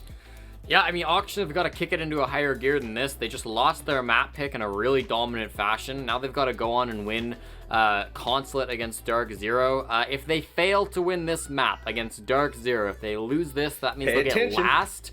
That means that they cannot lock themselves into a 6th Invitational spot. Now, they could still qualify for the 6th Invitational, but it's out of their hands. You can see the point, thank you production, the point distribution on your screen. If they lose this next map, they'll finish 4th. They'll only get 275 points from the major, and that won't be enough. They're going to have to look to next week. They're going to have to look to the APAC major, and then they'll find out based on those results if they make top 16 globally or if they have to go to the Invitational through the qualifiers. If they can win this game, they can win the series, great, they're locked in. They don't have to worry. Otherwise, though, their fate is out of their hands. But and Veli, if I can jump in on one quick point, the thing that I don't like about this especially is that it's the same mood that OXG is going to be in. They don't want their fate to be decided by somebody else in a completely different region when they have an opportunity to do so here. There were 3 teams in this major already for NA that are set to go to Invite. That's already locked in. That's DZ, that's TSM, that's SSG. And yet OXG are sitting here on the precipice, 2 straight 3rd place finishes in 2 separate NAL stages. And if they lose out here, then they have to worry about what happens in APAC next week. And you do not want someone else to determine whether you are going to the biggest dance of the year. It's not about to happen for them. I don't know about you guys, but I'm hyped right now. Jacob, thank you for that, Jesse. I appreciate that. But Jesse, right back over to you, man. Let's talk about map 2. This is a map that, you know, possibly Oxygen, they could fight for their lives and take it to map 3. What can we expect there? Listen, Consulate's not a bad map for Oxygen. Sometimes a team picks a map and you're like, well, the other team is screwed. But despite this being DarkZero's map pick, I think the Oxygen have a pretty good shot. Again, I mentioned this in the pregame, but it was the only map that Oxygen won last major. The major over the summer was not a good major for OXG, but this was the one bright spot for them. They've also played well on it, you know, throughout both stages 1 and 2. So I'm confident Oxygen can put up a fight here. The question is, are they out of it mentally? Because that map, you know, they were just, again, they were playing lost, they were playing confused, they weren't with it. And, you know, there's a million different reasons why that could be. It could be the land factor, it could be a whole bunch of things. But they've got to get themselves out of their own heads. You know, they got to put it back into full gear because this is a map and a game that I still believe they can win. Question is just, will they have the determination and, you know, the fortitude to make it happen? You know, Jesse, you have a question in the future as an answer. Ladies and gentlemen, this might be it. This could be the end of the road for Oxygen unless they can come back and beat DarkZero here on Consulate. We'll find out, but Stokes and Blue, take it away. All right. Thank you very much, Veli. Ladies and gentlemen, it is time for that penultimate map of the series here now. Map number 2, as we'll be jumping into it in just a second. It'll be on Consulate between Oxygen and DarkZero. Oxygen has seemingly run out of steam, and now they're up against the wall again in an 0-1 deficit, and they have to go up against their opponent's map pick here on Consulate. So, Stokes, what do we think of their chances here to make it through to map 3? Is there something smaller than minimal? No, I'm kidding. I think Oxygen does have a chance here, though, to try and bounce back. I mean, the thing is, for me, is that Consulate's map where you spend a lot of time on rappel. I called it before we went to break the window rappel simulator, and that's still how I feel about this map. You spend a lot of the time as the offense on the outside looking in, and for Oxygen, I don't think that plays well into their favor. For DarkZero, they're opt to be very patient, try and work those picks in when they may, and even then, they'll wait till the very last second to execute and grab 3 quick frags and bully their way in. I mean, DarkZero do not have a problem trying to find a means to an end. end where Oxygen most definitely does. It starts right now for them in this ban phase. What can they possibly get done on Consulate to bounce back out of loser's bracket? Let's take a look. Well, DarkZero is going to potentially target ban a little bit there, but there is also some legitimate reason to why you might want to do this. Hibana is going to get knocked out here as the first ban. Oxygen's response to that is going to be to knock out Nomad, which has been a pretty common one that we've been seeing on Consulate matches as of late.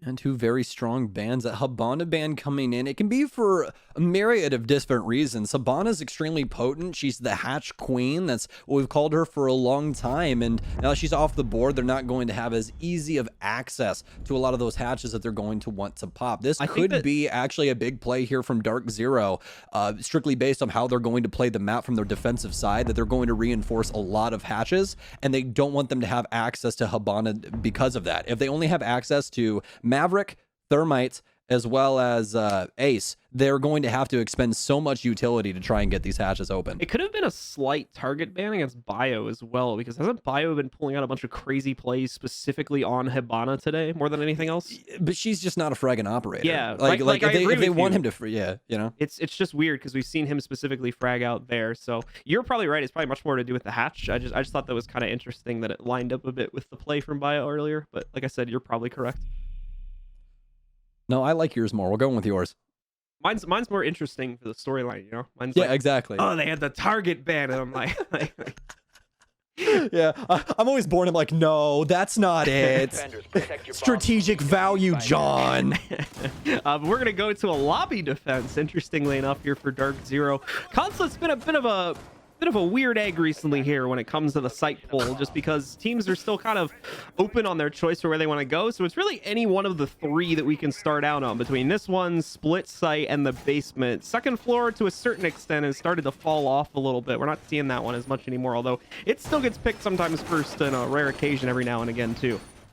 Well, there's a reason that you don't see Consulate too much anymore, and it's because of exactly that. The site triangle in this map, for lack of a better term, sucks. It is not fun to play. I mean, like, you have access to lobby, basement, and then what? What are you going to go play? Everyone goes to play Split because it just so happens to be a better site than Console Office and Projector. So they instead go to Split, but even then we see so many teams struggle with that.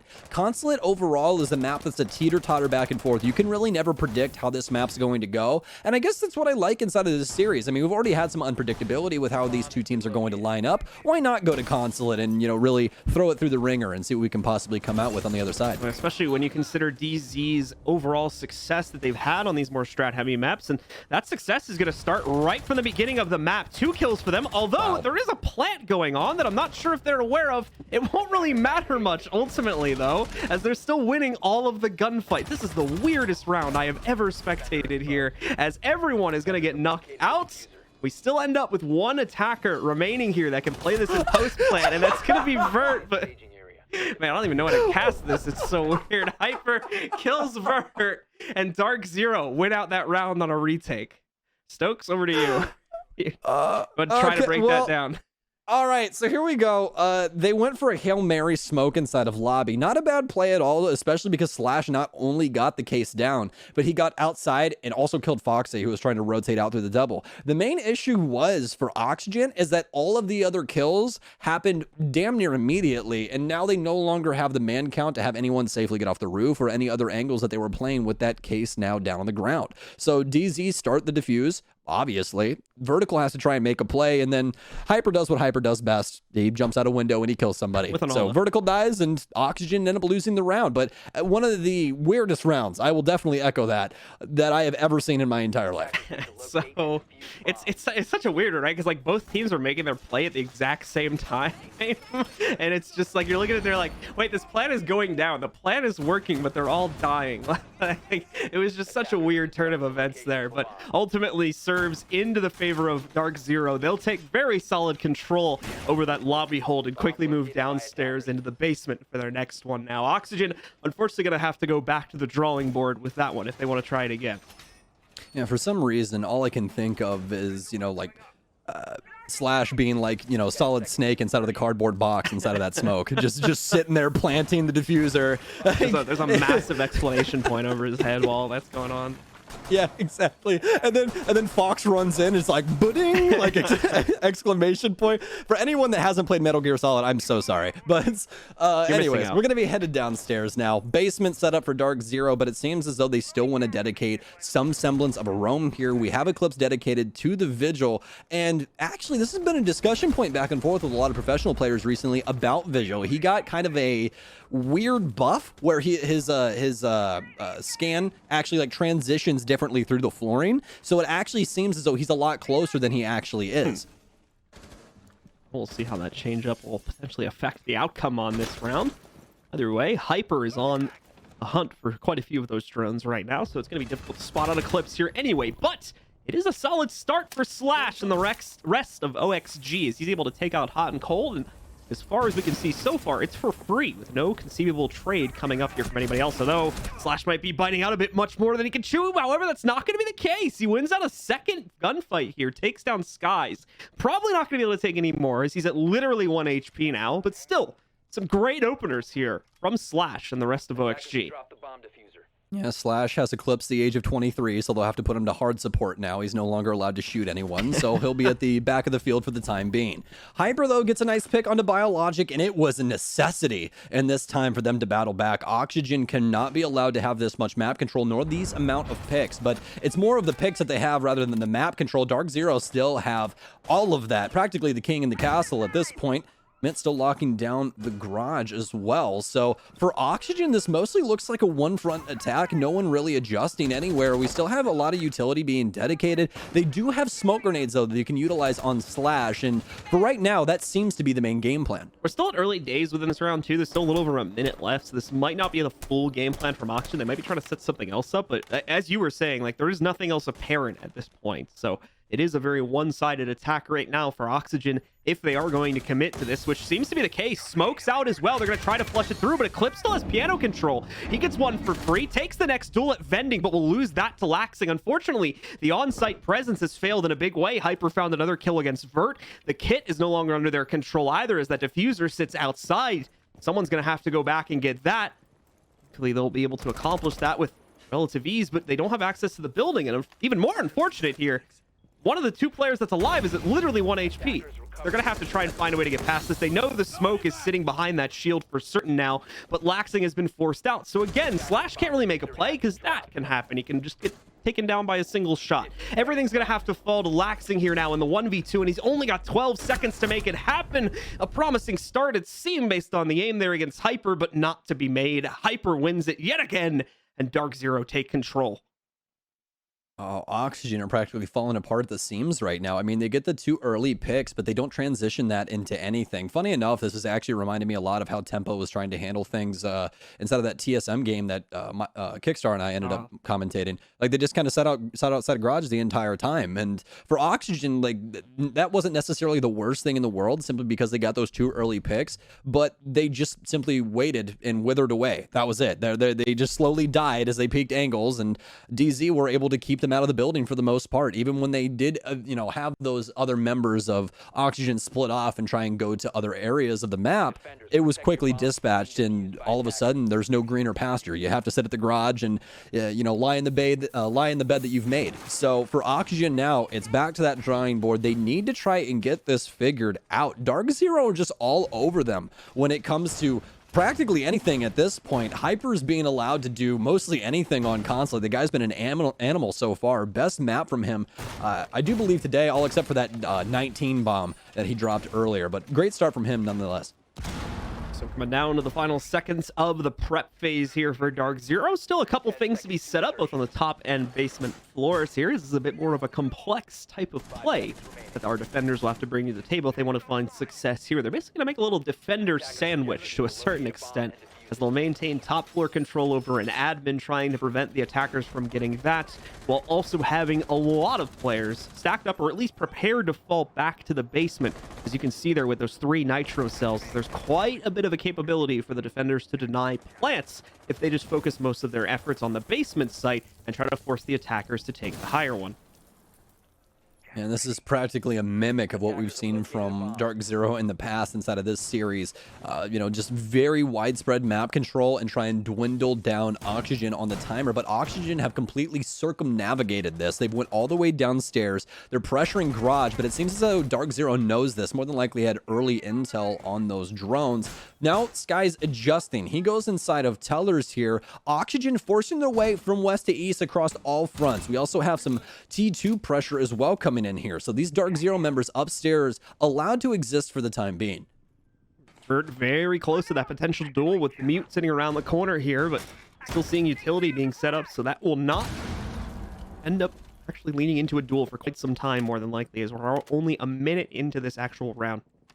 OXG still focused very much on the intel game, especially when it comes to the basement setup right now, just because that's always the biggest obscurity. You've got to watch for where nitro cells may be getting tossed, or more importantly, where you may be getting swung from in the event that you're trying to actually take basement control, which may be in the cards here for Oxygen. It's still being floated here, as a large majority of them are trying to push in from that direction. This is actually a pretty aggressive smoke, should allow them to push pretty heavily onto the Mute, which is playing over in the other hallway.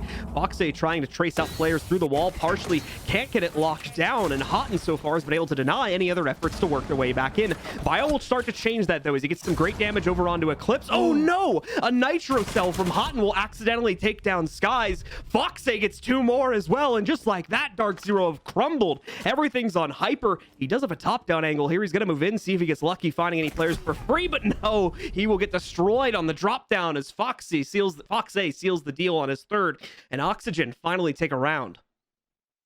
Yeah, this split site, not the most fun to defend, and that's exactly how it's going to go down for DarkZero. Oxygen with a nice adjustment. Instead of going for the top clear that they've been doing for most of the time between these two maps and throughout the day, they instead go directly towards site. They hold the mid floor so that rotations can't happen and, no resurgence of defenders can go downstairs to assist their comrades. Instead, they lock it down, force themselves in from Garage as well as Piano, and push their way across the entire map, as well as utilizing Ash in a very strong way inside of stock. That's something that we haven't seen done from any of these squads in recent history, at least to my memory. A lot of the times, that's one of the areas that we see the defenders hold on to most, simply because they need it for nitro cell pressure from the pulse. So for Oxygen to be able to barrel their way into storage and take over that entire bottom floor, very well done from them, and one of the best rounds that they've had all day. All right, so we've completed the first roundabout on the sites here. We begin to unlock the already won sites for DarkZero, because now they'll have the option to go back down into lobby and will immediately take it, seeing as things went pretty well for them last time they played onto this site. Although I imagine the success will be immediately repeatable, considering Oxygen's interesting strategy that they brought to the table the last time the site was played. So I doubt we'll see that strategy again from Oxygen. You can expect a bit of a longer round this time for this site.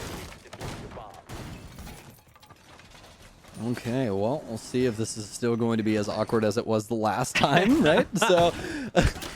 Oh, we could have an early kill. Hotney was trying to kill Foxay, then Vert runs right into the bullet. You're not supposed to run into the bullets, Vert. You're supposed to run away. But he dies anyways. So now Vert off the board. Foxay, the other soft destruction, he's very, very injured. I mean, he's already down past 75 HP, and when you're a 3-speed operator, that's practically 2 bullets. He's only got 2 bullets remaining left inside of that HP bar before somebody kills that man. And the sad thing is with Vert off the board, that's impacts, concussions, and possible breaching charges that they could use in order to make some magic happen. But it's Foxay instead, as he knows exactly what he needs to do. This round's already went sideways, so might as well add to the chaos. He's worked his way inside of bathroom, and it seems as though he wants to exist here for quite some time. Just going to continue to hold the angle as they're trying to put a plant down inside a bathroom. He swings through, but they've actually missed him on all fronts. Can he possibly get it? He can. Case control inside a Piano.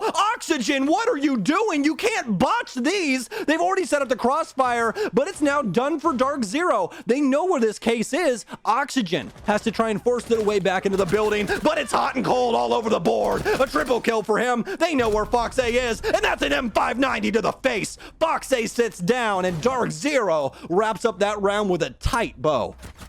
Oxygen are up against a wall, man. They had every advantage to start that out well, and unfortunately, the Jaeger on the other team, Hyper, I believe that was, making a beautiful play, a bit of a Hail Mary, ultimately, to be able to deny the planter, but it works. And then on top of that, he knows he's still a dead man in that corner that he remained in after he picked up the kill. So he says, you know what? I'm just going to do something really crazy. I'm going to jump out the window, and by some miracle, I'm also going to get 2 more kills. Really impressive stuff right there. Very deserving of a 1 round from DarkZero. And Oxygen just has to try and find a way to solidify their attacks here. They seem to be falling apart. I don't know if it's the extended play that they've had to suffer through today. I don't know if it's just DarkZero getting the better of them, but Oxygen should not be losing control of situations like that. No, absolutely not. And that's going to be a massive problem for them going into the future. Oxygen has always been a team that we've put a lot of faith into. Multiple veterans on this team, and especially Bio within recent history making a huge standout performance as an IGL, as well as today having a highlight day for his career, especially with this squad. So for now, they're slowing down, and it doesn't seem to be any, form of bounce back. The team really isn't making adjustments. We're not seeing new operators presented. It's, again, lack of a better term, it's basically just running your head into the same wall over and over again. DarkZero continue to innovate and be bright, while Oxygen are being very dim. And are very quickly being extinguished, it seems, here too. If the tides don't change relatively soon, Oxygen now only 4 rounds away from elimination here at the November Major. Gonna look to see if they can prevent that. Also, just 4 rounds away from elimination from their guaranteed slot at SI. That's another thing that Oxygen are potentially playing for within this series too. That needs to be very importantly considered. Now, it absolutely does not mean that they are out of the running. In fact, they're still very, very much in the running, but their position is no longer secured if they lose this match. No, not at all. As well as they end up getting kicked out right now. I mean, all the SI points they could possibly get from this event, which could change up anything inside of those standings. That's a very big problem. We heard that get talked about quite a bit on the analyst desk, so make sure you guys are paying attention to that throughout the weekend. Those SI points can change up who's going and who's not next year. DarkZero, though, still with a very strong front here on defense. Hyper getting taken down early, and that changes up a lot. The rest of DarkZero haven't necessarily been hot, well, all except for hot and cold. He's no longer cold or cold. He's more lukewarm and pretty cheesy, to be honest with you. 5-2 and 2. Seems as though the microwave cooked him just long enough. So initially a good start here for Oxygen. Foxay once again getting the opening frag. He's oftentimes been doing that and opening up these opportunities for Oxygen where no one else has unfortunately been able to deliver that as of yet. We're going to need to see the rest of the team pick it up here now as we enter the final half of the round. Bio just kind of making the rotation job a little bit easier if they need to get into these positions quickly, but also opening up quite a few of these top-down angles. Important to note, of course, that the roam game has not been dealt with yet, but there's Fox yet again finding this incredibly important impact for the team right now, dealing with the roam game. He's got drone support to try and find out the mute sitting in the backside as well. Although a little bit of delay on that, and Eclipse just doesn't even want the fight versus Fox. He's decided it's not worth it given that they're in a 3v5. He's going to fall back and play into the basement. Iron Maiden made a great song about this. It's called Run to the Hills, and that's exactly what that man's doing right there. Make sure he gets down in sight, and they need to make sure that he exists for the rest of the time.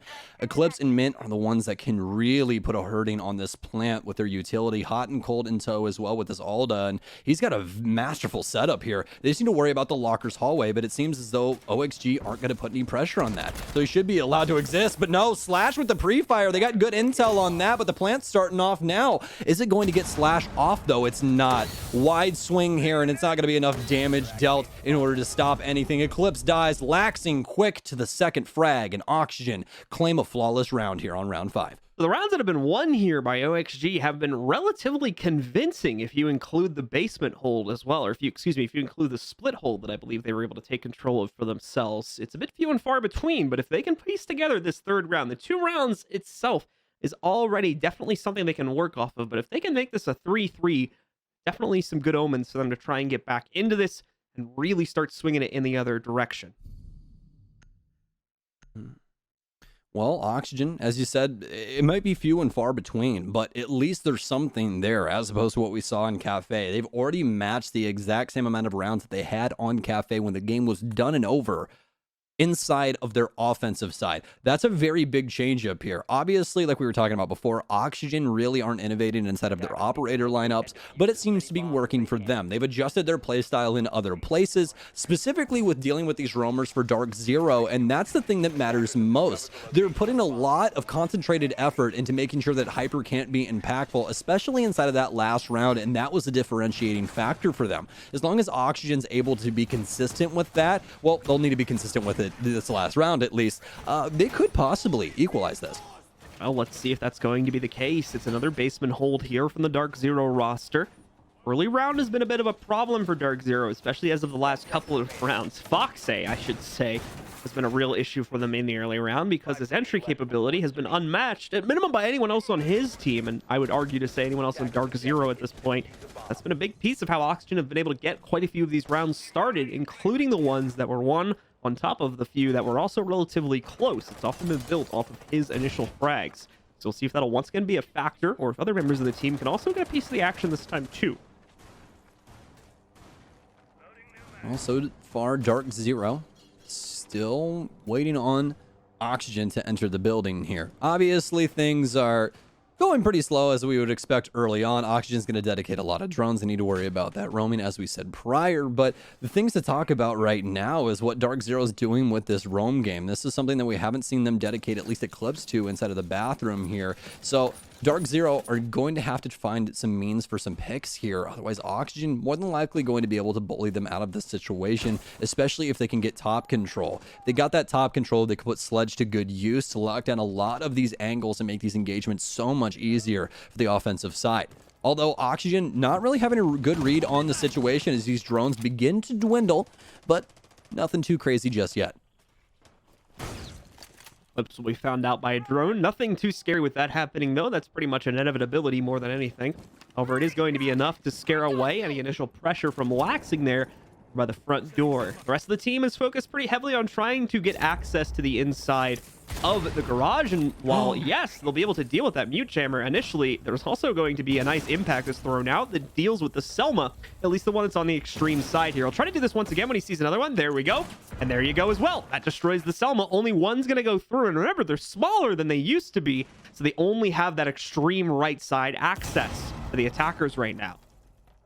This is such a difficult situation here for Oxygen to try and win out, John. They have no vertical play, nothing going on upstairs, and they only have 3 drones that remain. They're trying to get some intel. Foxy's trying to make a play on the backside. This is what they need. If Foxy's able to get some picks, Oxygen can apply pressure to the front side, and they would more than likely win out the situation. They got good drone intel on this Z-ping. They take down Hyper, big frag, but Mint fires back. They now know that Foxy's back here, and they've got barricades up for sound cues as well, so this doesn't really gather Oxygen anything extra than what they once had. DarkZero still allowed to exist inside of sight. Foxy still trying to apply this pressure, but they really haven't found another means in order to get anyone downstairs. Eclipse still playing inside of bathroom as well. So for Oxygen, it's a single front attack as they've shut down every other means for Oxygen to try and fight their way in. But finally, Foxy from the back end gets the double kill. That was needed. Bio's adjusting. Doesn't have case control though. The case is actually down inside of the hallway right outside of kitchen. Oxygen need to pick this up and try and go for a plant. Laxing's here, but the adjustments need to come now. Do they know that the case has been down, though? It seems as though they do. Hot and ready to pre-fire through on the timer. Did he get inside? He did, but Fox, not enough bullets, not enough time. He wishes he had it, but he definitely didn't. DarkZero, 4-2 at the split. And even in that situation there, even if he had got the plant down onto the ground, his opponents were right around the corner. Just would have been within their capability to actually spot that or not. Would have decided whether they would have been able to swing in time, and they would have spotted it as it would have gone below 0 timer. So very unfortunate there for OXG. Like I was talking about before, Foxay gets them started out well again with that back flank, but the rest of the team unable to translate anything else. So the round has dropped. DZ get 4 rounds on defense here. Now they jump on to attack, and we have to see what OXG's defense will look like. They'll start out in the basement as well.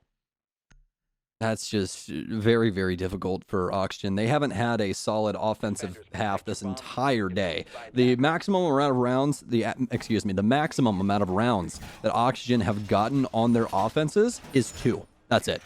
So like that's a very, very big deal. Granted, like obviously things tend to trend towards the defensive side, but that still is a very, very big deal. Oxygen not really making, making things matter when they need to. They've been strong on the defense, but when you give somebody such a good head start, it's very difficult to catch up. So let's see if DarkZero is going to be able to capitalize on what has so far been a lackluster performance from a lot of the individual players on OXG within this map.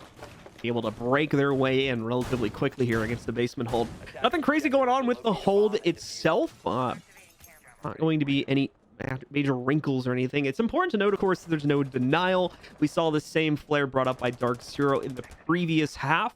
And the reason for that is that it's really difficult to actually properly deny. Mainly that garage wall would be your primary focus from that. Just because of the way the meta has shifted here over the last few months. It's very easy for the attackers to get around it through a variety of methods. There's like 4 or 5 of them that I can think of just off the top of my head. We don't want to spend all day talking about it, so just take my word for it.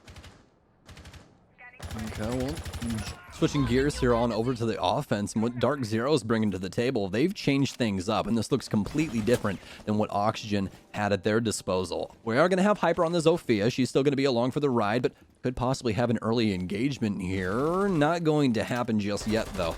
But Yana, Buck, and IQ actually in tow with a Thermite. That's something we don't see happen too often, and it's really nice allocation of utility here from the offense. They still have the frag grenades because they brought the Yana, but now not only do they have more intel gathering, but they can get rid of Valkyrie cameras as well as track a lot of this utility that's powered by electricity on the defense. This is a really, really strong operator lineup from the offense. Specifically, last but not least, Sky's on that Buck, one of his most known operators, but Foxay with the early pick instead takes down Hyper. Once again, first on the board overall in the round. He's been constantly doing that throughout the course of this matchup, and it seems it's going to remain true on the defense too, as he also picks up the first kill here.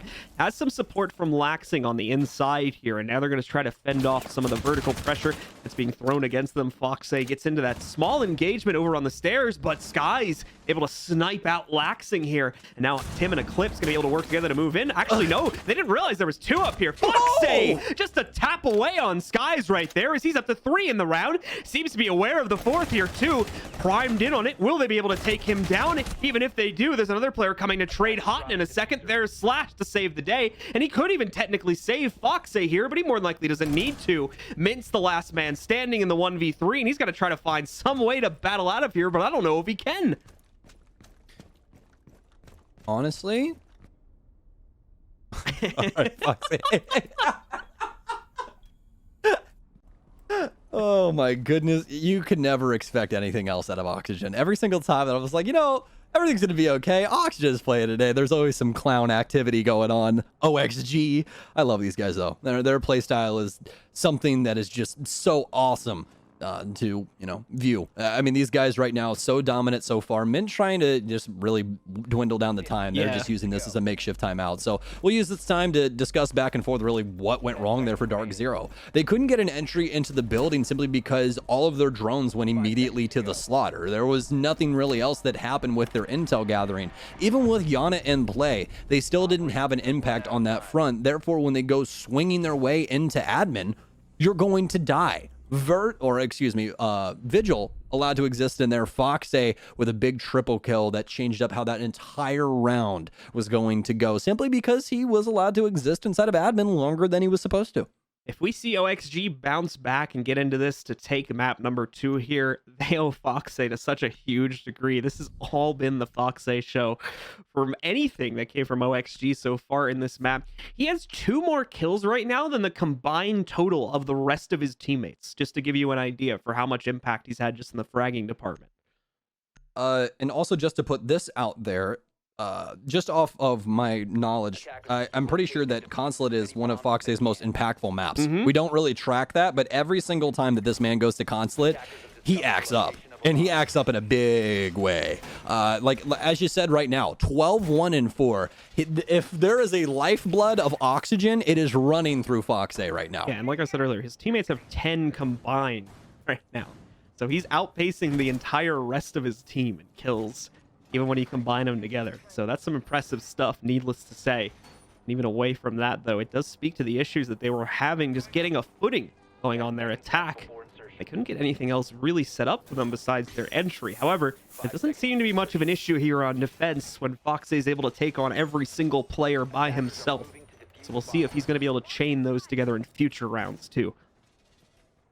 It seems as though they want to continue the aggression. I mean, they head towards split. They throw slash on Doc. This is all semblance of something where aggression's going to happen. I'll have to see if Slash can get some early picks here, as though it seems as his existence is dedicated to yellow stairs. He's got 2 ADSs, and I really like this for his kit, actually. Slash can contest his window as well as take a couple of gunfights, as well as assist with long hallway, not only with the comfort of ADSs, but also allowing himself to heal in between gunfights. That's a huge change if, you know, DarkZero try to take that top floor. He can consistently assist his teammates. So Vert will be on the CEO windows here, preventing those repels from being successful. First, the E1D is also out now, so 2 remain. And Eclipse's Arsenal to try and use later on here. One player's going to get spotted out. We have a nice camera here that's chucked outside. It's a little bit obscured by that lower lip on the sidewalk there, but for the most part, they can see everything they need to see. They can spot the repels. They know generally where the positions of the DarkZero aggression is going to come from, and that's a lot of useful intel to play off of, both in the early round and the mid round, as you know more than likely where the pinpoints that your attackers are trying to use are going to be. Foxe. Uh-oh, we're having more impacts from Foxe early on, Blue. Even with the Dokkaebi calls and the EE1Ds coming in, DarkZero can't seem to fight back this absolute demon, as he's still allowed to exist upstairs. Hot and Cold and the rest of the squad, though, need to try and find some entries here, as they're actually going to get the initial one down onto Slash. Nice pick up there. Still have Mint as well, who's, currently in a gunfight with Vertical, dipping back and forth as he finally finds the safety inside of Break, but not before Vertical actually gets a kill of his own. These kills slowly trickling in. Bit of a peaceful moment within the middle of this round here as DarkZero withdraws. Now without the advantage to play off of here, and tries to figure out what the best course of action is going to be to try to take control, because Foxe and even the additional roam game coming in from players like Vertical now on the second floor has not been stopped. They can't deal with it. Their last phone call is going to come out here as they try to gather intel on these players once again. Hotten's still desperately hunting at low HP for something to pick up here, but has been unable to find it. Those roamers still maintaining positions, although finally starting to move back down now that the timer has essentially reached 0, but not Foxe. Foxe is going to continue to maintain his current position, although finally bested there by Mint. However, it's a small gesture.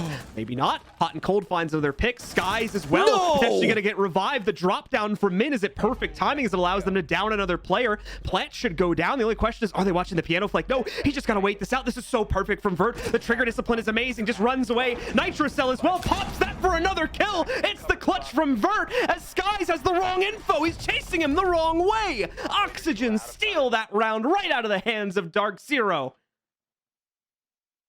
Don't play 4-3, folks. There you go. That's my advice. No, actually, in all seriousness, there's probably no way that he could have seen that guy on the staircase.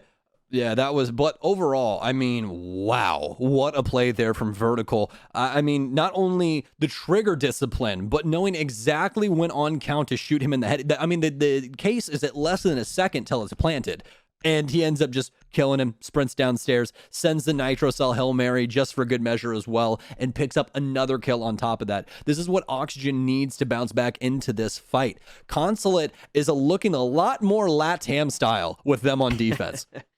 Things will start out great in the second half for Oxygen. A beautiful clutch coming in there.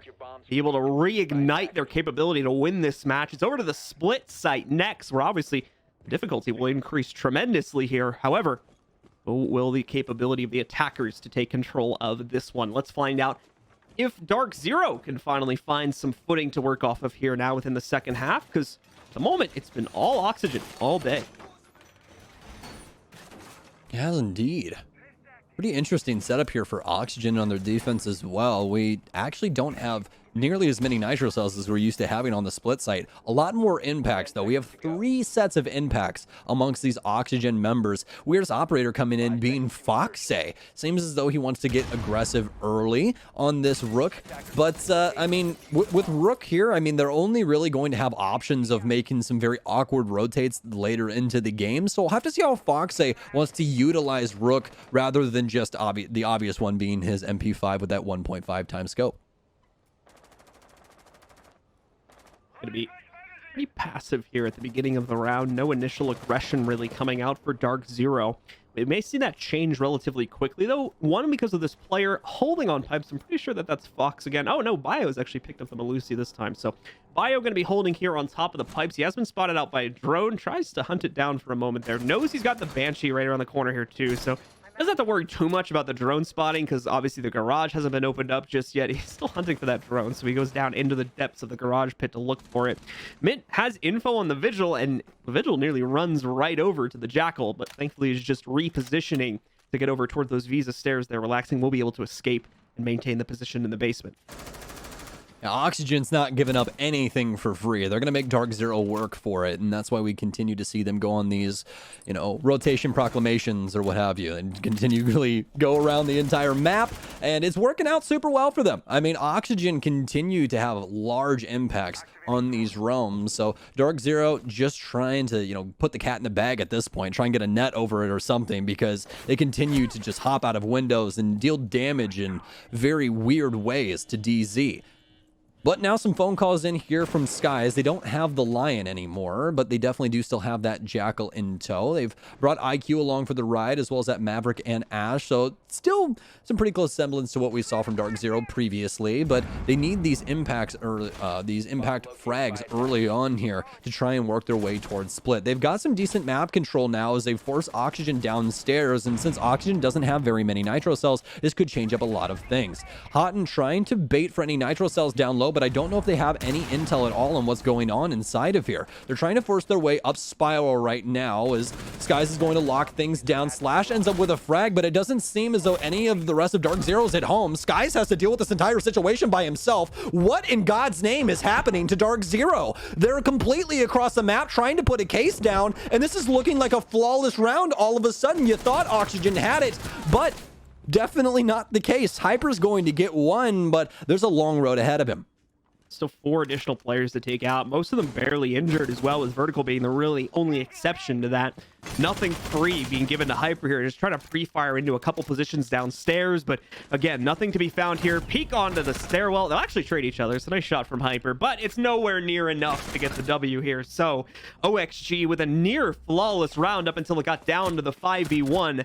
We'll see them come out on top, as well as we'll see Bio just spraying into a corpse there on the replay cam for some reason.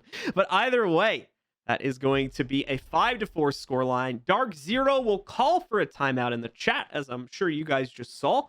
So we will give them a moment to figure out this absolute chaos that OXG is throwing at DZ, especially on that previous round. They've really got him off kilter, John. I mean, that last round especially, we're trying to put a case down, and we don't even have the people here in order to handle this situation. They don't have benches locked down, nothing holding spiral. I mean, there were so many things going wrong for DarkZero there. They just weren't on the same page, and that's exactly why this timeout came in. They need to resync and make sure that they know what everyone is doing. You can't have multiple DarkZero members all the way, across God's green earth at yellow stairs while you're trying to put a case down inside of tellers. That just doesn't work. It does not work. Not enough, not enough of a man count to equalize with what Oxygen is throwing at you. You're trying to have Skies handle, a 1 versus 3, makeshift 1 versus 3, all by his lonesome with an SMG 12. That's never going to work out well. All right, folks. Well, time is over for figuring out what's been going wrong. It's time to do some things right for DZ here if they still have hope of closing things out here on map number 2. If not, OXG is rocketing towards a third map. And this is an impressive rebound from OXG when you consider some of the very unfortunate rounds that they were going up against. It definitely had the appearance, at least, as though OXG were starting to get a little bit winded, a little bit discouraged about the rest of this match, that they might have not been able to put up a fight, but that assumption was clearly wrong. They've bounced back to a massive degree, being springboarded by the individual plays that came out from Fox a couple rounds ago, and ever since then, it seems to have not stopped, and now they have the lead against DarkZero, who still needs those 3 additional rounds to close this out in 2-0 fashion. Not only that, but they have it on their map. That's the thing. Oxygen taking it to DarkZero on what, we usually say is a very calculated roster. And obviously they still are. They're, making things happen, adjusting inside of their operator lineups, as well as what they're bringing to the table per round. There's a lot of really good things happening for DarkZero, but Oxygen have just sheerly willed this into existence. There's nothing more to it than that. We've seen some, weird things here and there, but this is the round where they've really opened things up.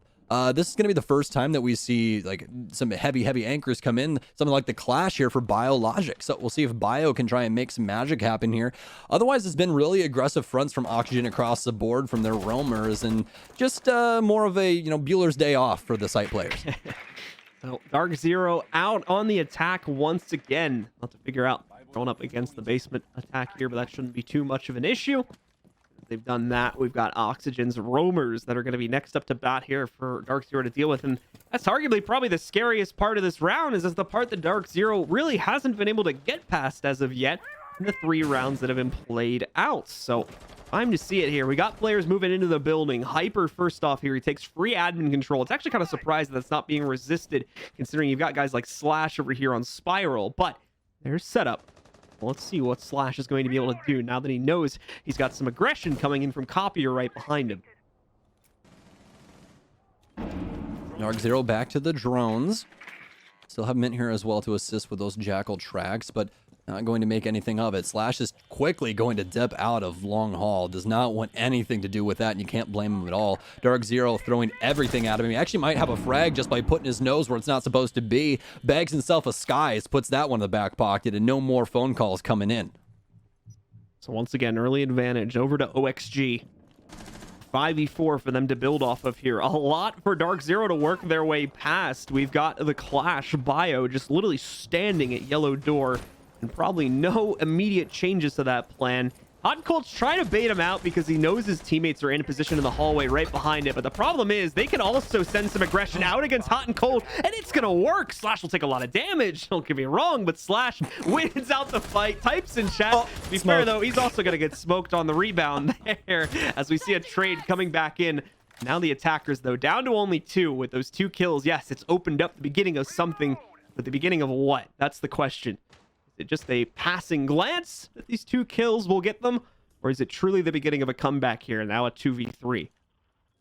Well, some of the most instant karma I've ever seen in Rainbow Six, by the way. That was damn near instantaneous. So Hyper as well as Eclipse trying to clutch things out here. This is a desperate round for them as well. Laxing playing close with the M590, and this is going to be difficult for Hyper to deal with overall. Even with that concussion, more than likely going to lose this just because the M590 is so good inside of those close range engagements. Eclipse able to get 1, but he's going to need more than that in order to close this round out. Doesn't even know if he has anybody pressuring backside. It doesn't even matter. Laxing works a bomb chassis to perfection, and OXG are making defense look quite easy. They'll push up to map point here now. 1 more away from triggering the 3rd and final map on Clubhouse. Time to see if they can do it. Like I said, a massive rocket ship comeback here from Oxygen has nearly won them the 2nd map.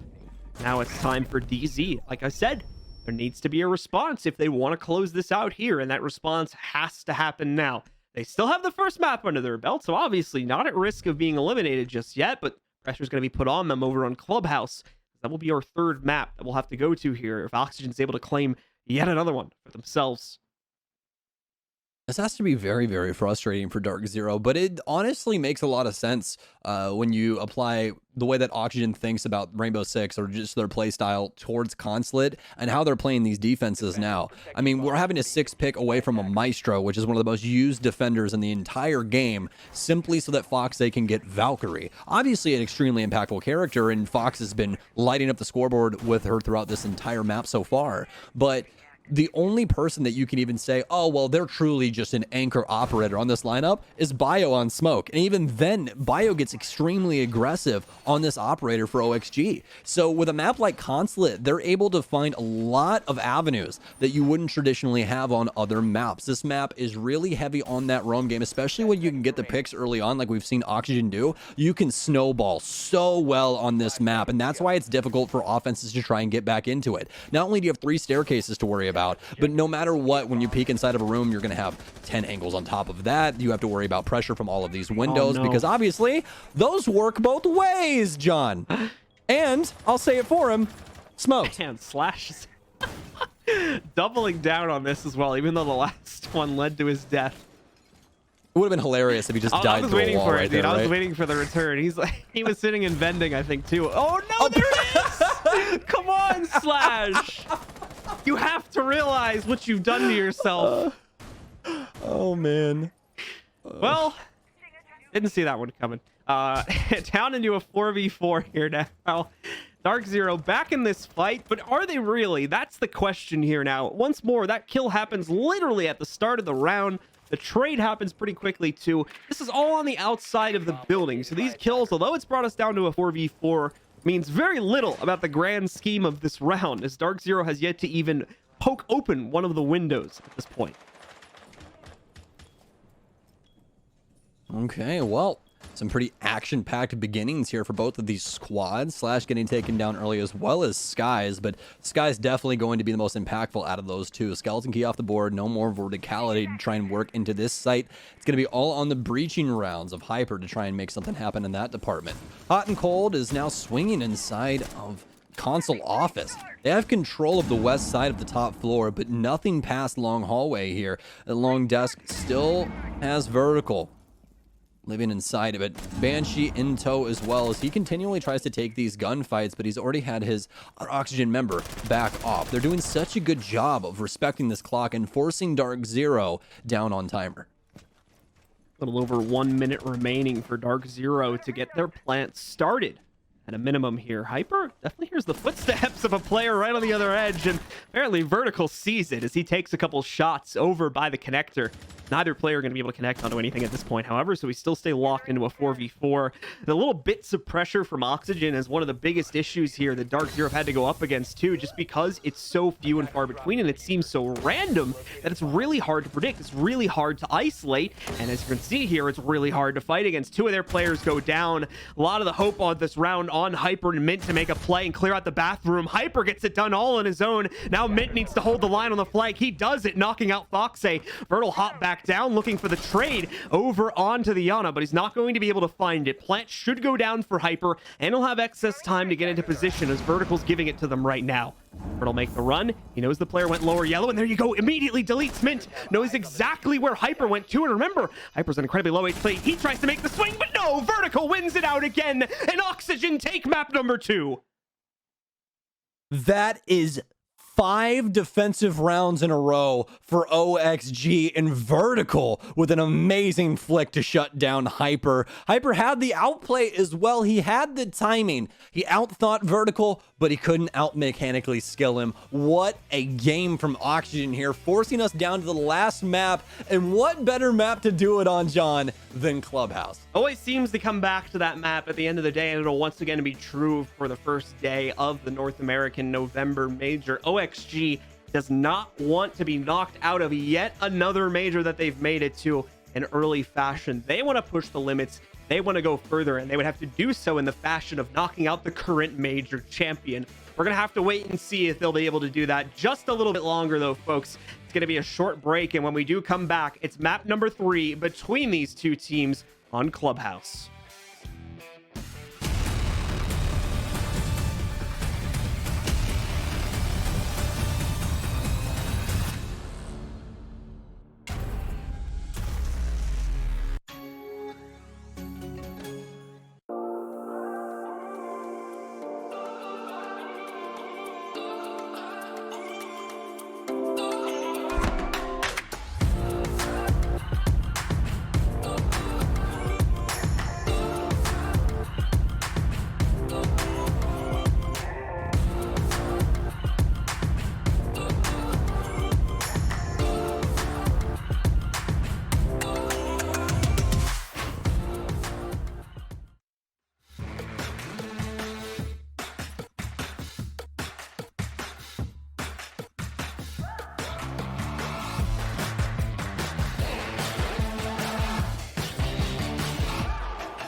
Nice shot for me. Perfect.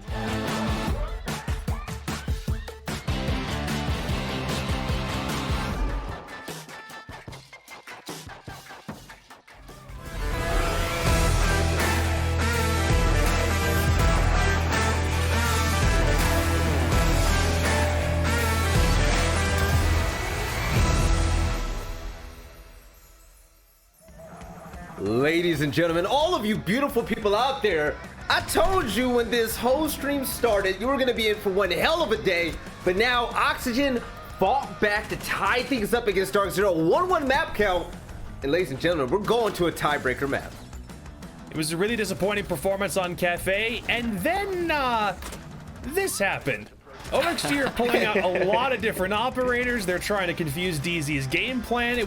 We nearly thought there was no chance that Oxygen were going to come back. It did require a little bit of a comeback as it was a 4-2 half, but they opened up the unorthodox Pandora's box of knocking people's socks off. I wrote that line during the break. I'm actually pretty happy with it. Oxygen absolutely rocked the ship with how they defended all of Consulate, and I would be worried if I was DZ heading into Clubhouse.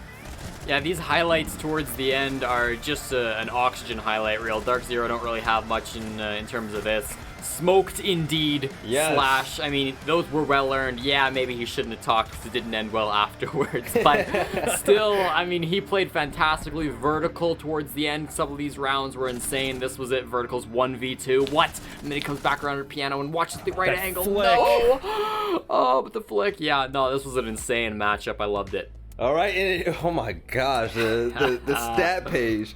All right, Jacob, let's talk about Oxygen, man. Fox and Vertical on top, and Fox really rallied the troops by leading by example, especially in that first half, man. What are your biggest takeaways about Oxygen's success, and who really stood out to you this map?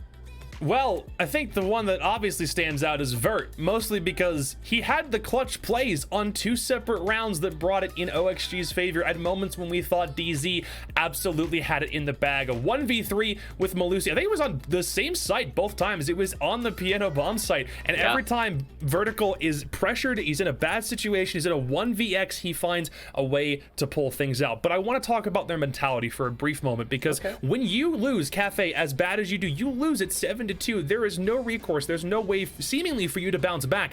Then you head to a map that we already know OXG has experience on, and you go up and down. You select your roamers. You go a little bit crazy with the op selections, it seemed, but they still found ways of making it work. We saw, a Doc in there at the very end. You almost never see a Doc in pro play, but it was nice of it to see. It was almost like Slash got promoted to Doc. We've been hyping him up in the background off camera all night as being one of the only reasons why OXG has been able to stay in their series this evening. I'm honestly impressed by what we saw from Consulate. I just wonder if it's enough. Yeah, Slash getting promoted to Doc would have definitely made Intero proud. But Jesse, you said during the pregame talk, you said, hey, if DZ wants to win, they got to clean up their attack. It wasn't that nice against Space Station. And so far, do you think they've gotten better, or is it still a work in progress? I mean, they just lost 5 attacking rounds in a row. They didn't get a single attacking round on Consulate. I don't think anybody's going to stand up here on this desk and say that they got better. It seemed like they were really struggling to lock down those roamers. Their intel wasn't always there, whether it was just at the very end, one player way off bomb site where they had no idea where he's at, so he could come back in and win at the post plant. Whether it was a player on bomb site, which they had to try to clear it with Zofia stuns, then still didn't swing in the right way. Whether it was just that one Archives Tellers hold where they didn't have a pulse, the famous 6th pick to Rook went down instead, and they still didn't manage to spot out the guy who came upstairs and stopped the planter at just the last moment. The intel wasn't there for DarkZero, so something they got to work on, something we saw earlier today, clearly hasn't been fully addressed, and going forward, that's going to be a huge problem. Well, I'm going to hope so. DarkZero, they have to fix their mistakes. They have to be as close to perfect as possible. And Jesse, Jacob, I'm gonna start with you, Jacob. It's going into Clubhouse right here. Expectations. Wait. Before I say that, I know you predicted DZ to win, but I did. Which way do you think this is seriously going to go after seeing the way Map 2 ended? Map 2 isn't going to swing my prediction. I don't believe. Okay. I kind of think it's a one-off in the same way that OXG losing Cafe as poorly as they did was also kind of a one-off. DarkZero are still ultimately a more toned team, a more defined team. They have a deeper pocket of playbooks and resources at their disposal. Ultimately, okay. I believe DZ still can take that top spot in NA. They came in to the major #1 for a really damn good reason. even though it's a little bit of a pipe dream pick at this stage, I'm holding fast with what I got, and I will live and die on this hill depending on what happens on Clubhouse. Jesse, you got a big old smile on your face. And you're the one that said Oxygen, they have a chance. Now, going into this map, what are things we can really expect strategy-wise from Oxygen? Even when it comes to individual play styles, what are we going to see? Valley's going to slam them. There we Oxygen go. are going to slam DarkZero. It's not Okay, even going to be sure. Great close. analysis, yes. Okay. DarkZero don't have a chance. Okay. Yes, is that it, Jesse? That was Okay. belly analysis. Come on, man. You can do better than that. Okay, God. to be fair, a little bit. I think that Oxygen are a little bit underrated when it comes to their Clubhouse play. They do play it pretty often. They just don't play it all the time against the top-level teams. So they're experienced here, and you can think of Clubhouse as maybe more of a map that does favor a team like DarkZero, who are slow and strategic, but don't doubt Oxygen when they come here. They've shown that they can win this map in the past, and I'm excited to see what they've got. All right, so Jacob, right now you're tied 1-1 with. You're tied with Jesse when it comes to predictions. Yep. This is a tiebreaker right here, but everything is on the line for these teams as well on this tiebreaker map. What does this mean to either of these teams if they get knocked out? Let's start off with DarkZero.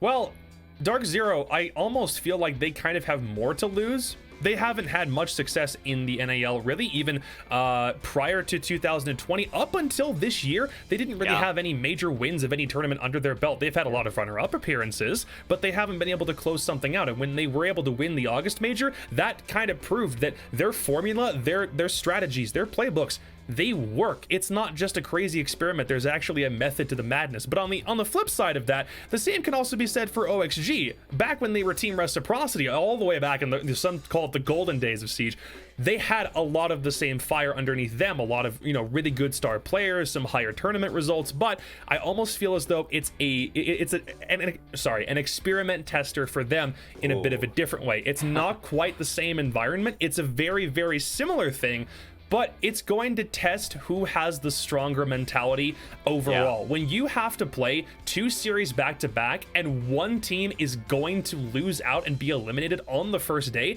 it genuinely speaks to how teams feel in the background. Look at those bullpen cams. I was going to say, look down in the dumps, and OXG are a little more jovial, it looks like. They're chilling. But you know what? That's their demeanor now. Jesse, this is an important question. Important question I want to ask you.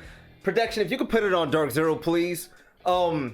There's a lot on the line here for both of these teams. Oxygen is a team where they want to win a championship. You have championship caliber players on this roster, but DarkZero, this is a team where people say, they're not going to do good on land. They dominated the August Major, but people still said there's still a chance they won't make it.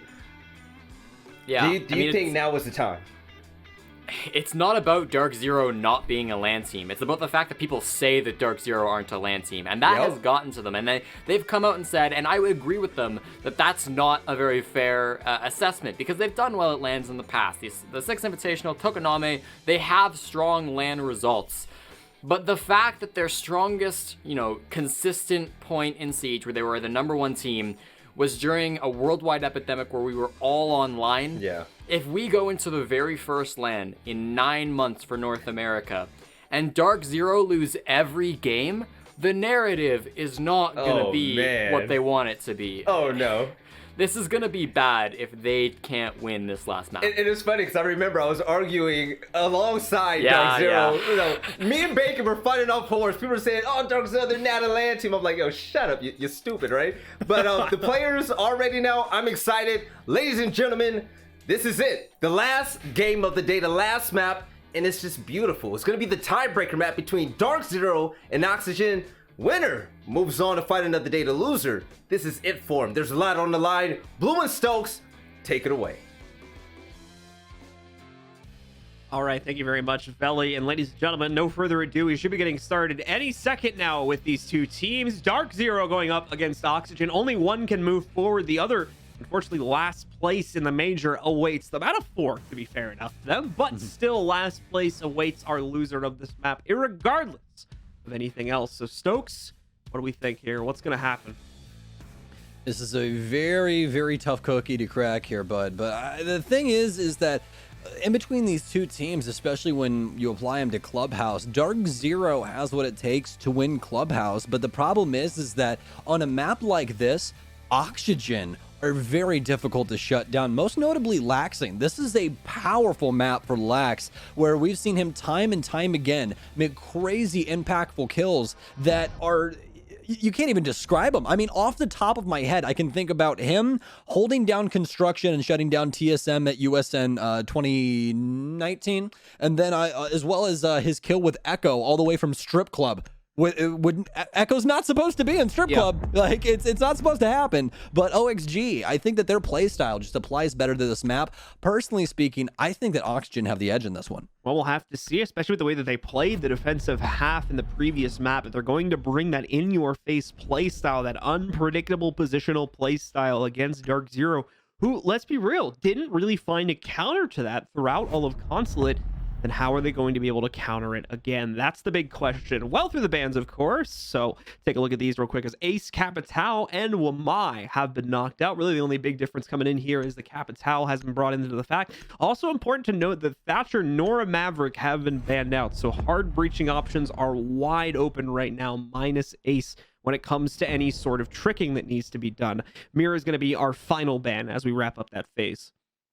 This is going to be an extremely even bout between the offense and defense here. Obviously, it's still going to trend somewhat towards the defense. Let's not get too ahead of ourselves here. This still is Clubhouse, but it's going to be more equal than what we're used to seeing. A lot of the times we're used to that Thatcher Maverick ban coming in here, neither of them even being touched inside of this ban phase.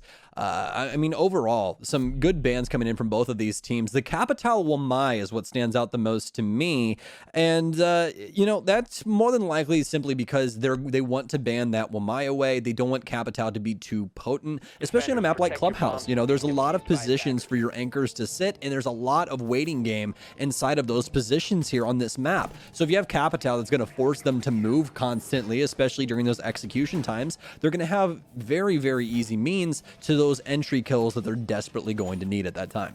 All right, guys. Well, let's see what the setups are going to look like here. See if we're going to have anything interesting between either team. Nothing crazy coming out so far. We're more than likely going to have a potential rotate on that third church wall there. And other than that, just the rotate being set up by the smoke now over here into blue to allow the Jaeger, if they have one, Slash more than likely to play into that position, but could be a different player too, depending on the specific game plan from Oxygen. There is going to be somewhat of an upstairs roam, it seems, as well. Additional reinforcements are going to be committed to both the jacuzzi and primary balcony walls on either side of the second floor. So DarkZero will have to spend some time clearing that out before they're going to be able to approach the basement. Also important to note here too, you've got Foxay roaming around the upstairs bar extremities, so much like the way that we were seeing the playstyle echo on the previous map, there's going to be a lot of unknowns here that DarkZero will have to be able to lock down. Yeah, and this is really the problem, right? Like, this is what DarkZero's experienced throughout this entire series so far when Oxygen's on defense. You can't get a beat on them because they move around so much. Foxay just sprinted all the way across the map. Granted, he's now dead, but I mean, like, Hyper... Not a great way to lead into our Hyper's point there, but... yeah. Thanks for cutting me off, Hyper. But either way, I mean, double kill now. I'm just gonna stop. No, please finish your point. Finish your point about how the roam game from Oxygen will stop DarkZero from accomplishing anything this round. Well, it might stop DarkZero, but it's definitely not going to stop Paul from doing anything. I can definitely tell you that. That always happens that way. I can call him Paul, by the way. We're friends. Oh yeah, is that how that works? I see. So we've got DarkZero moving in. It shouldn't be any remaining roam game at that point. Even if there were any, they'd be very crazy to stay out and about from the site at this point. They do need to focus on anchoring, given that there's only 3 of them left.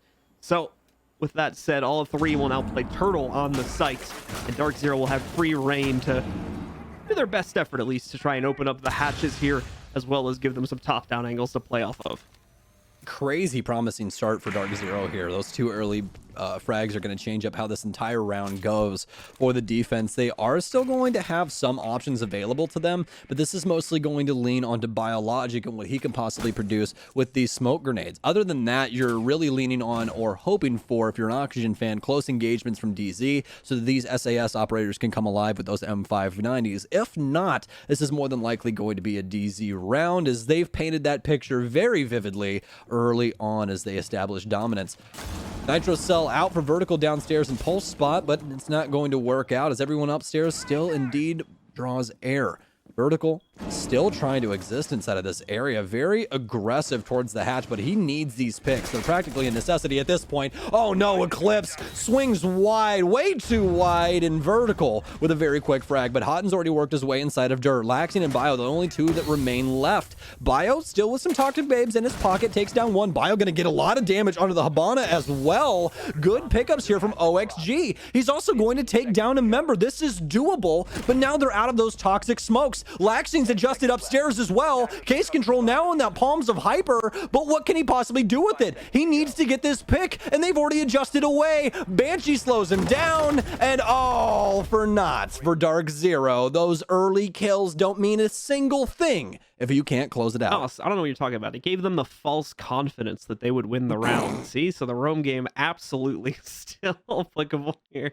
No, you can't even say it with a straight face. No, I couldn't. But yeah, a really weird start to the round there as both the roamers get picked off. Beautiful picks, by the way, from Hyper for being able to eliminate them. But that entire buildup, that free 5v3 that they get for themselves at the start, gives them nothing, unfortunately. It doesn't get them into the site. It doesn't give them greater capability to execute. The three site players are still able to, just among the three of them, fend off any attempts to be able to attack and get to the inside of the site. Beautifully defended by those three remaining players on OXG. I think the most notable one, MVP of that round, has to be Laxing. Yeah. What an adjustment from him. I believe he went up main stairs, but even in the same breath, how the hell do you do that? Because DarkZero should have control of that, so I'm very surprised that he got up there and got that control, because they obviously ended up getting the kill onto the sledge through vertical play, so that could account for that. He more than likely was assigned to that kitchen area. And if that is the case, that is such a good identification from Laxing that, you know, DarkZero only utilized sledge inside of kitchen, and they really don't put anybody around main stairs. If he actually read into that, oh my goodness gracious, what a play from him. Definitely some impressive stuff from Oxygen, and shows us that last play, or the play from the second half on Consulate, wasn't just a fluke for Consulate itself, that they truly can play into that fashion on this map as well. And they're going to be able to get a little bit more crazy with it this time, potentially actually to a bit of a lesser degree, if I'm being honest, as they'll have to go into cash, where unfortunately their roam game is going to be slightly restricted to certain areas of the map here. Well, you say that, but they could always go the, Sonic's route, ban sledge and bring a castle downstairs. Yeah. Could possibly do that, but that's not the case Not here. the case, Instead, we're going back to regular means. But for the most part, it's actually kind of different from what we're used to seeing here. We don't have any wall denial. We have a couple of squads that still really like to run that, but Oxygen would much rather have a gun with a nitro cell attached to that kit, and that's exactly what they're bringing for the most part. Bio, Slash, and Foxay all bringing nitro cell operators, just trying to get these early picks once again and not slowing down the aggression by any means. That early nitro cell is going to open up an avenue to Jacuzzi, but there's not going to be too much contention out there. Mint with an early frag takes down Slash, as I believe he hops out the window, and Master, yes he does, hops right outside on the balcony and ends up losing his life. A bit of aggression not going to pay off for Oxygen this time around. However, still plenty of time within the round itself for that to change up. Only about half of the time has been used up here, and DarkZero is spending a lot of it trying to lock down where exactly positions are going to be played. They know that OXG constantly is trying to throw them off with their roam game, so they need to be triple sure before they try to throw any aggression out. For instance, we can see Foxay here going all the way to the end of the dirt tunnel to try and see if he can find a free pick against anyone who might have been repelling or peeking out a little bit too far from the roof. These are the types of things that I'm talking about, where you see Oxygen trying to throw off DarkZero. That doesn't mean, of course, he's got a very long rotate back to the site, but thankfully the path is clear, so it shouldn't be too much of an issue.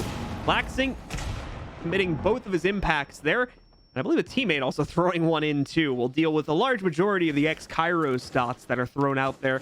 The third charge is used, however, so it should make up the difference there on that upper breach. It's messy, but I'm pretty sure players can crawl in through that if they need to. Well, we'll have to see if they're able to get access. Stun grenades in now, but they're getting eaten up by the ADS. Finally, the last one in, and Laxing trying to avoid all flashes all the time, but still able to get a frag. Bounces back, though, into DarkZero's hand as Mint goes for two. That's a triple kill for him on the round. Still has some pressure onto Garage as well. Vertical and Foxay, the last two remaining Oxygen members in this 2 versus 4. Vertical playing inside of Garage, that typical ADS setup for the Jaeger, but Not going to help with bullets as the hail of gunfire comes in, removes his head, and all of a sudden it's Foxay instead of this 1 versus 4. Shuts down Hyper on the rotation for Cash. Still has access to the top of red. Pre-Fire's not able to find anything. Still has one on Breach. Bouncing back and forth. Has an ADS, but he's staying on the balls of his feet, folks. Could go any which way right now, but has to worry about the pressure from behind that could possibly ensue as well. Flicks back, but it's Eclipse. He heard him move and able to get that frag right as that pin drops. So a good response from DarkZero to be able to put them on a good foot forward here. Taking round number 2 and now tying us up at 1-1. Able to restrain a lot of that extra pressure too, or at a minimum avoid it, as we saw a couple of players from OXG trying to get a fast kill off onto the members of DZ, a fast pick, if you will, but not able to isolate any of those players this time. So DZ has much greater success with actually executing through normal means, as they've been trying to do for some time, but at least based off the last map, have been having a lot of problems doing so. CCTV is going to be reattempted here by OXG as they think it was close enough to try it again. Yeah, they're more than likely going to change things up, and you highlighted something there that was really the entire reason why everything fell apart, and that was Mint, right? I mean, like, the guy just sat on the roof, simply waits for picks, and then eventually moves on over to Breach and gets another, additional 2 kills, able to hold down the entire important side of the site for DarkZero, as well as getting picks. Extremely impactful round from him. So as long as we continue to have this from these DZ members, I think everything's going to be good for them on offense for the most part. The thing is now, though, Oxygen going back up to CCTV, they're probably going to slow this down quite a bit and just try and get aggressive from their default positions instead of trying to make something happen across the map. Obviously, that's probably going to not be the case when it comes to Foxay or some of these roamers from OXG, but for these site players, I don't think we're going to be seeing, someone standing on the server stack while we have Breach open or something along those lines. All right, so DarkZero out and about now, trying to take the control away from OXG. Like you had mentioned, some things are changing up here, so we don't really have much of an extended game for Oxygen at all on this round. Most of them are stacked, if not right on top of each other here, right next to the site. We're going to see a few players still maintaining downstairs control, and Foxy's going to begin to lurk his way onto the inside of Garage, where there is some potential for play here, but probably not anytime soon, unless he's going to go for this here. It's hit the door twice, but that's just prepare it for later. He's got a camera outside. This is the info that I was looking for to decide whether he was going to make a play or not. The wall's been opened up now, so he can also work with teammates to commit to this too, but the time where he's going to be able to find the impact is quickly fading away here, so... And that could be a major problem. He's got the door open now, and this is actually There's going a Claymore to be outside of it, I think. That's the other problem. Oh, yeah, I can see the yeah, there is a Claymore there. So. It's very hard, to decipher those when you're looking at a Minecraft enchantment table sometimes. It's just very difficult sometimes when this thing gets pixelated. But there's definitely a Claymore out there. Foxy's going to get rid of it, but obviously the audio cue going to go to the man upstairs. And that man happens to be Thatcher. So Mint all the way up top, making sure that Foxy can't make this run out happen. What a drone from Mint as well, if anybody saw that one. All the way over in the balcony to make sure that no one's trying any funny business. As we just saw from Foxay, but like we said, Foxay not really able to get a commitment out there just because by the time he was actually ready to swing, he found the Claymore and he found the fact that his opponents were quickly rotating away from that position. So down to that final minute here for DZ. It's been a very, very peaceful round so far with, again, no damage done to anyone here. Those impacts are going to broil in over the top and destroy actually some pretty important parts of that X-Kairos matrix, but at the end of the day, the third one's also going to take some heat there too, as they really just can't get a smooth opening onto that construction wall due to the impact trick and constantly getting thrown back at them. I mean, Oxygen even has such comfortable control to a point where Vertical has no problem just taking this aggressive stance on the breach because DarkZero aren't providing any other pressure otherwise. And now, because they failed to open up the construction wall, they don't really have a viable way in. They've got to try to piece it together here, but any path towards the site right now leads directly into a fight with another player. The good news is that Vertical got impatient waiting for the breach swing, so he swung himself. And that's an opening kill over to DZ, but it does not alleviate the construction issues, which are still very, very prevalent here. Frag grenades and now able to down one. Hot and cold all of a sudden starting this plant, and he's still living. It's still going on, folks. This is actually going to happen. We're into post plant now. DarkZero fights their way into sight. Biologic still on top red, and he's still, well, actually no, out of smokes and downed. Doesn't even matter anymore. Foxay and Laxing, the only two that remain. Foxay, the only one on site. No nitro cells at their disposal either. They're trying to make this happen, trying to make it work. Goyo shield goes off after Foxay gets a kill on Disguise, but the post plant positions too powerful right now. DarkZero actually ended up hopping inside of CCTV window and planting it directly below the window sill. That means they can contest it from anywhere, and that's exactly what's going to happen. DarkZero take round 3 off of an extremely cheeky plant. It's a very, very scary execute, and as Stokes said, a very, very scary plant, but it works. The Hail Mary play pays off for DarkZero to try and plant it in the depths of the site, despite not having a real viable way in. Away from that, they get it and are able to establish great post-plant positions that, unfortunately for OXG, they just do not have enough firepower at that point to battle back against. So DZ takes the lead at 2-1. What a round there from DarkZero. You know what I liked so much about their push right there? Even though they ended up botching the X-Cairo, so really the Impact botched them. It's just very weird the way that they broke up. So, but nevertheless, Habana, as well as the rest of the squad inside of construction, no longer have a means to try and get inside. They have to try and funnel, but they'd already gotten the breach open, so they go for this plant. But the thing is that they dedicated their utility to clearing out cache because they knew they wouldn't have to worry about any CCTV pressure because of the breach.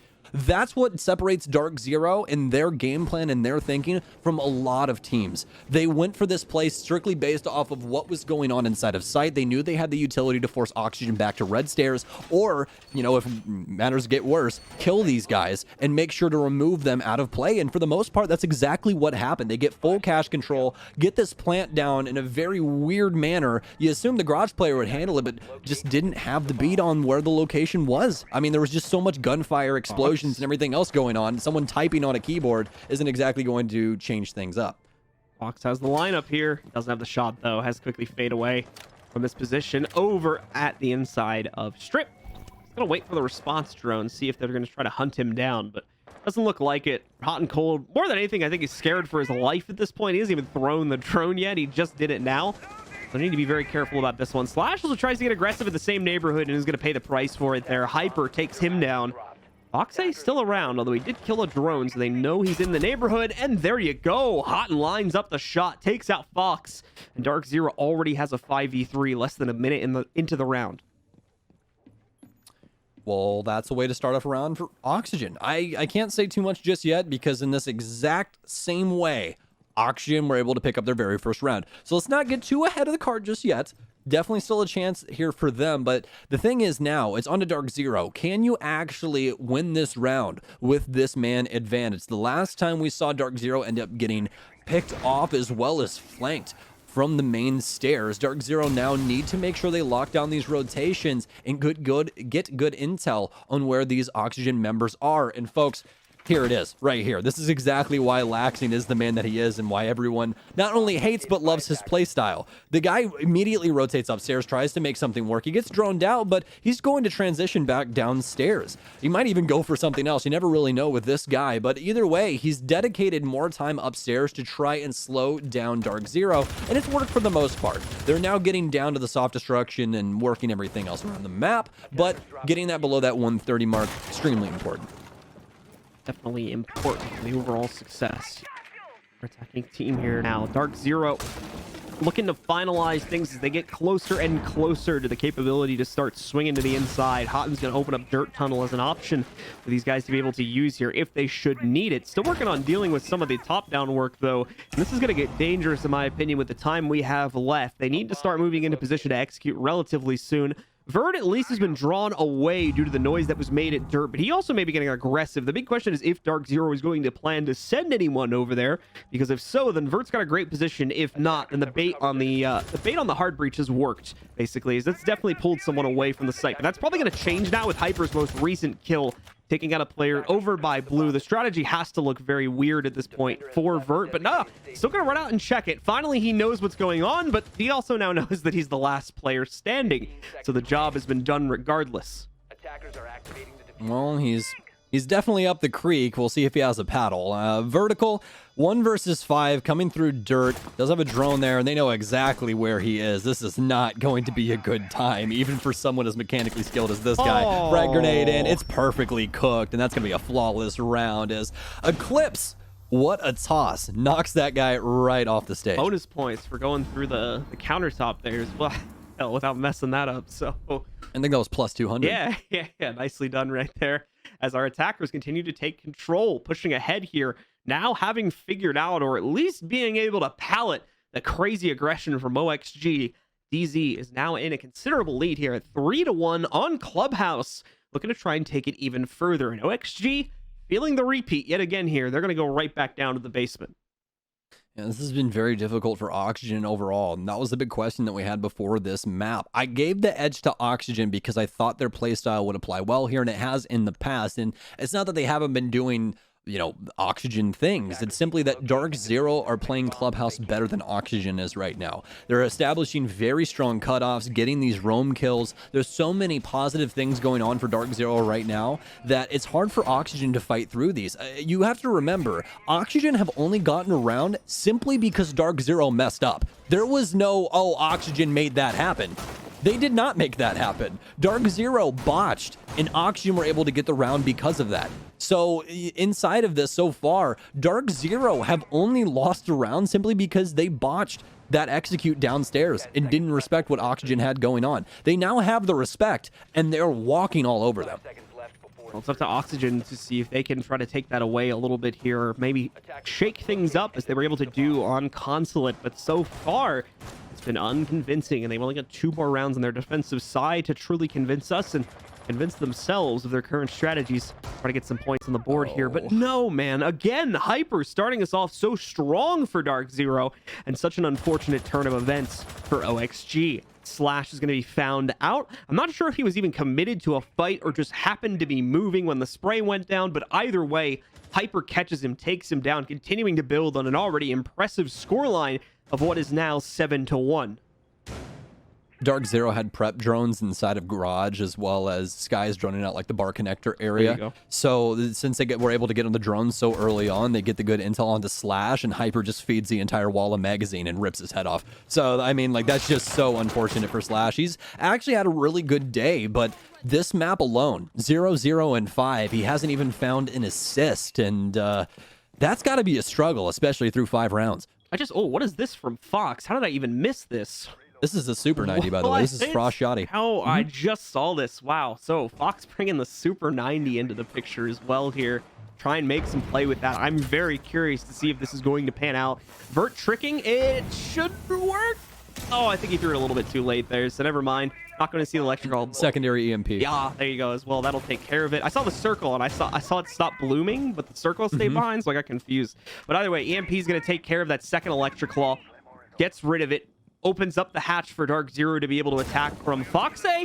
Still looking to use the shotgun here. And I am very excitedly waiting to see if it's going to work or not.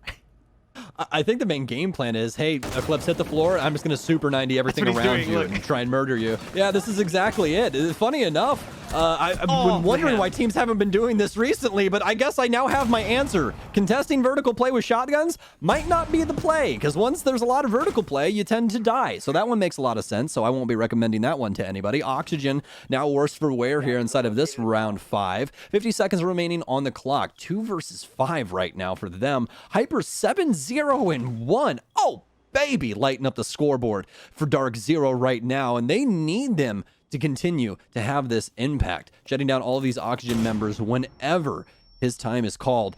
They now have some pressure, though. Not worried about vertical at range. No! The grenade drops out of his hand! Not like this, DarkZero! It's a 2 versus 2 all of a sudden with 20 seconds remaining. Mint's inside of Moto. He might actually have a frag, but it's actually Vert with the quick frag instead from Moto. Or actually, excuse me, inside of Church. But it's left all up to Skies. He drops inside of Kitchen Hatch. Knows where the initial one is on Dummy's box, but does he know about the cross inside of Church? Oh no, not consistent with the shot, and Laxing gives him the business with the Oda. Oxygen once again walk away with such a weird round. I don't even know how to describe it. What a turnaround there too. Like, and I mean, really doubling down there on the weird round. We had like the super 90 play from Fox that unfortunately didn't lead to much. Very curious to see if that'll get explored in the future at all, just because I think a two-man team could work that really well. It's just the glaring lack of defense for the player with the shotgun seems to pop up there as the immediate issue when it comes to that strategy. But either way, even past that,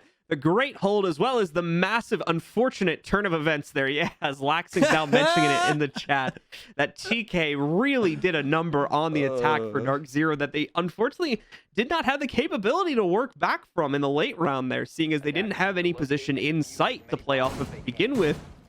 And going back down into an even fight just didn't really allow them to work their way in. No, not at all. I mean, hell of a pickup from Oxygen, but again, just negligence from DarkZero. Like that is something that's held quite often, and DarkZero also holds that exact same angle. So it seemed as though they just didn't have any intel on what could possibly go wrong if they start contesting that hatch, and well, they surely found out, didn't they? Oxygen picking up that last round, but we've shifted gears now. This is going to be the first time that we're seeing Jim from Oxygen, and they've got a pretty unique setup here. This is looking somewhat similar to what we saw from United this year, but they've switched out a couple of things. Number one, we do have the Goyo here, but the shield's being played a lot more aggressively up front. No Valkyrie play, no Malusi play either. They've got Clash along for the ride, so it's definitely an extended hold here for Oxygen with little bits and pieces as well as some of their own magic applied to this. So let's see here for Oxygen. Like we've been talking about, although we've seen success in them, still only 2 rounds being picked up here on Clubhouse defense, which has to make some people worried given the way that this map usually tends to play out in a very defender-sided fashion. If they can get the 3rd round up on the board here with a final win on round 6, all right, things will start to get a little bit more palatable given how this map usually goes. That all depend, of course, on if DarkZero is going to be able to bring a strong defensive performance to the table. I would assume yes, but given the way this series has been played out, who knows what we're going to get. Everything's up in the air right now. Let's focus on this round, and we can worry about the future later.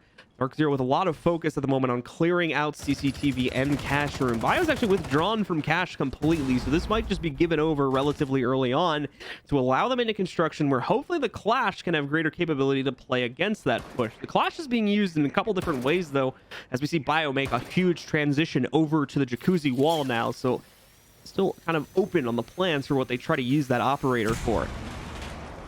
Quite the early callback call or fallback call here from Oxygen. We'll see how this works out for them, but they've adjusted to how they're setting things up. So they put ADSs to assist Slash inside of logistics, and they really just want to go for a low maintenance hold here. Keep it close to the chest and make sure that there's a minimal amount of errors that can possibly go on. They're trying to win this round, and at this point, it's practically a necessity. As you said, if they don't end up winning this, it's more than likely DarkZero walking away with this series, and Oxygen by no means want to go home right now. This setup overall, though, extremely interesting, like we were talking about before, especially with this fallback plan that they've put in, well, they've already enacted. I mean, they mostly have to play off of Bio and these deployable shields, so we'll see if they can get these picks or if DarkZero are going to have the utility to burn through that. It's mostly looking like the DarkZero show for now, though, strictly based off what they have at their disposal, specifically with Mint here. Hyper as well, looking for the capability to try to find an opening, take it down in the depths of Logi, but no one from the Oxygen side playing into that at this point in the round here, so at least no one visible from that POV over above the hatch here. Foxe start to open things up from down below as he's on the smoke right now. Will have the capability to try to chuck in smoke charges from this side. He's going to attempt to set the same thing up, I believe, on a construction position too. And this could work out pretty well if they don't try to clear him, but, well, there you go. My words speak for themselves. Mint will clear out Foxe here, taking him away from the equation. Slash, though, with the exchange. Hot with a good call to jump off the plant here. Sees the foot of the Goyo, but unable to get that kill. Frags are happening elsewhere, though, including the death of the Goyo. And Bio and Slash will fall shortly after that to cede it to DarkZero as they claim a 4th at the end of the half.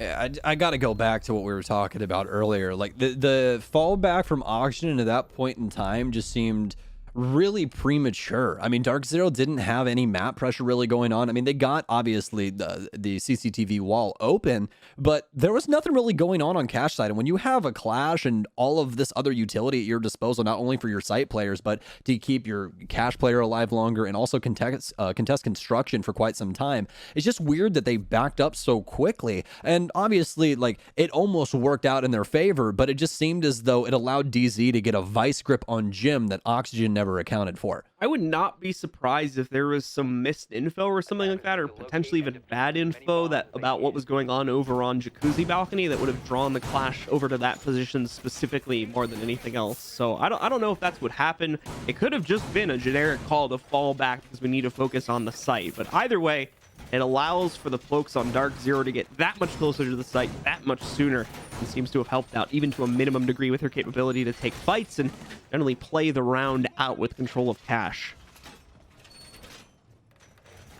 Well, DarkZero now over onto the defensive side of things. Hyper currently 9-0-2. He's going to be our top fragger inside of this series so far. I think every single one of the games that he's participated in today, he's had double-digit frags. And for somebody that was just in a hospital bed a few days ago, my God, man, this guy is lighting the world on fire. Hyper continuing to be the crown jewel of DarkZero and what this roster can possibly make happen. So DZ signing themselves upstairs, pretty rudimentary stuff, especially, you know, for DarkZero's case. They're the team that we usually see innovating a lot, but it's back to basics here for them, all the way down to bandit tricking with hot and cold. All right, 30 seconds gone from the round here. DarkZero is trying to put a bit more of an active defense up against the wall. It's an important note to talk about here that they are bringing the denial. They are attempting to stop the wall from being open. But if you remember what I talked about during the ban phase, it's still going to be difficult to accomplish because we've got Thatcher enabled. We potentially have like Kali even enabled. And then in a worst case scenario, you've got Maverick to work with too. So trying to trick successfully here is not easy. You also have players on the window across from the room, which as you're going to see there, can just outright deal damage to Hot and Cold in this situation. EMP goes out, disables the battery. Houghton cannot stop it as he's still reeling from the fight taken at the window earlier. So there you go. The garage, or excuse me, not the garage, the balcony is going to be opened up, and Oxygen have their way in. Well, they have their way in, but at what cost? A very minimal one. That's the answer, by the way. I mean, they really just opened the wall, and there's no ifs, ands, or buts that DarkZero had about it. As you said, some damage onto Hot and Cold, but that's really going to be it. Now, Oxygen needs to try and transcend this into something else here. They've already adjusted across the map. Foxay currently inside of logistics, looking to see if he can get anyone inside of construction. This might be a switched offense here for Oxygen. It seems as though they really want to go for a construction take instead. They've already got the breach open so they can have somebody hold for the cross for CCTV. So far, this is looking like a very strong start on this offense. Let's see if they can get that construction wall open when DarkZero is trying to take control here. Oh, a good spot. I don't know if Mintz realized it either. He did just get spotted out by a drone. He sees it at the final seconds of when he was about to be pushed out there. So good judgment call from Mint. Took him a minute to realize what was going on, but he got out of there just in the nick of time. Now Hyper potentially lining himself up for a duel, but Bio getting himself started back upstairs. He's able to take down Mint. He has not realized, Fox, as we take a look at him, that Hyper still has his position just below the main stairs, so that could come back to haunt them, but Fox seems to get a piece of intel there. He realizes what's going on, but Bio actually does the job for him, takes out Hyper on that flank. Brings us down to a 5v3. Now they'll feel safe to open up the construction wall and start inching their way into the site. All the defense right now is focused down on security. They don't have a lot to defend cash with. Oh, and another pick comes in for Slash, Eclipse, and Houghton, the only two that remain for DZ. Case starts to go down here for Slash Jug. Houghton back and forth on the top of red main, but it doesn't even matter. Oxygen nip it in the bud, and that's going to be a flawless round for them. Very dominant inside of that victory. I mean, even all the way down to what they did to Hyper. That wasn't even drone intel. They knew that he had adjusted downstairs inside of like the kitchen area. So he simply sprinted upstairs and then doubled back because he knew that Hyper was going to try and chase him down because he heard him run up the staircase. So again, the mind games going on between these players. These are the little things that happen that we don't necessarily see all the time where a pick randomly happens. You're like, oh my goodness, how did that happen? It's usually these mind game things that we don't get to see, you know, up close and personal very often. So very clean and very well done from Oxygen. Coming down to the wire here, folks. Final rounds coming up. We've got 4 remaining, including this one, I do believe.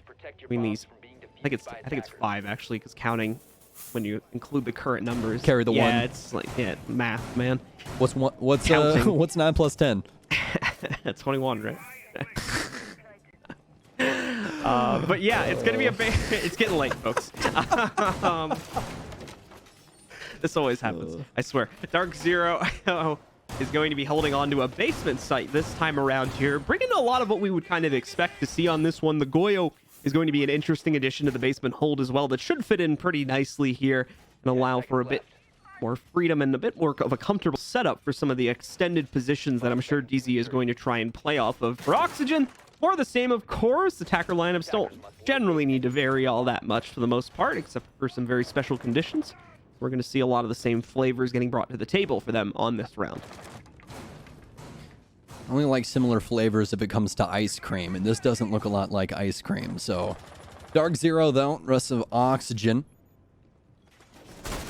Still some strong beginnings here for both of them. DarkZero just worried about the drone game for now, but as you said, we haven't really had too much of a change up from either of these guys in operating lineups or what have you. Still have Hyper on the Jaeger and everything else that we would expect. The only difference is that Oxygen is getting top control very, very quickly here, with none of them dying, as well as DarkZero still existing downstairs. So, I mean, for all intents and purposes, this is a completely different round from what we've seen on Clubhouse so far. Definitely a different play out here, but what will be the conclusion? That's always our big question.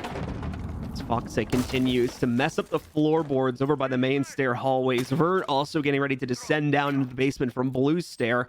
Hatches being opened up momentarily here as well. That'll give them access into Moto. So all these POVs being lined up here for Oxygen. You still have the very odd wrinkle downstairs for DarkZero, but that will eventually come to blows as well here when those players are forced into combat. But there's a heavy commitment to the Arsenal side, especially with Mint doubling down on the aggression towards Dirt. We've already seen how one of the members of Oxygen got isolated out and basically put into a nigh impossible 1vx as a result of staying there too long. So Mint's got to be careful about this.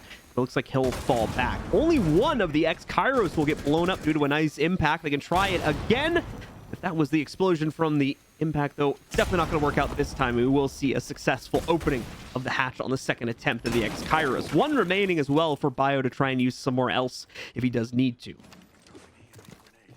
Well, Slash has already expended all of his hard breach as well, so this is more than likely going to be an armory execute here. Slash almost losing his life, but thinks better of it and immediately sprints away. Ends up saving himself. So DarkZero just now have to wait and see how Oxygen want to try and take this.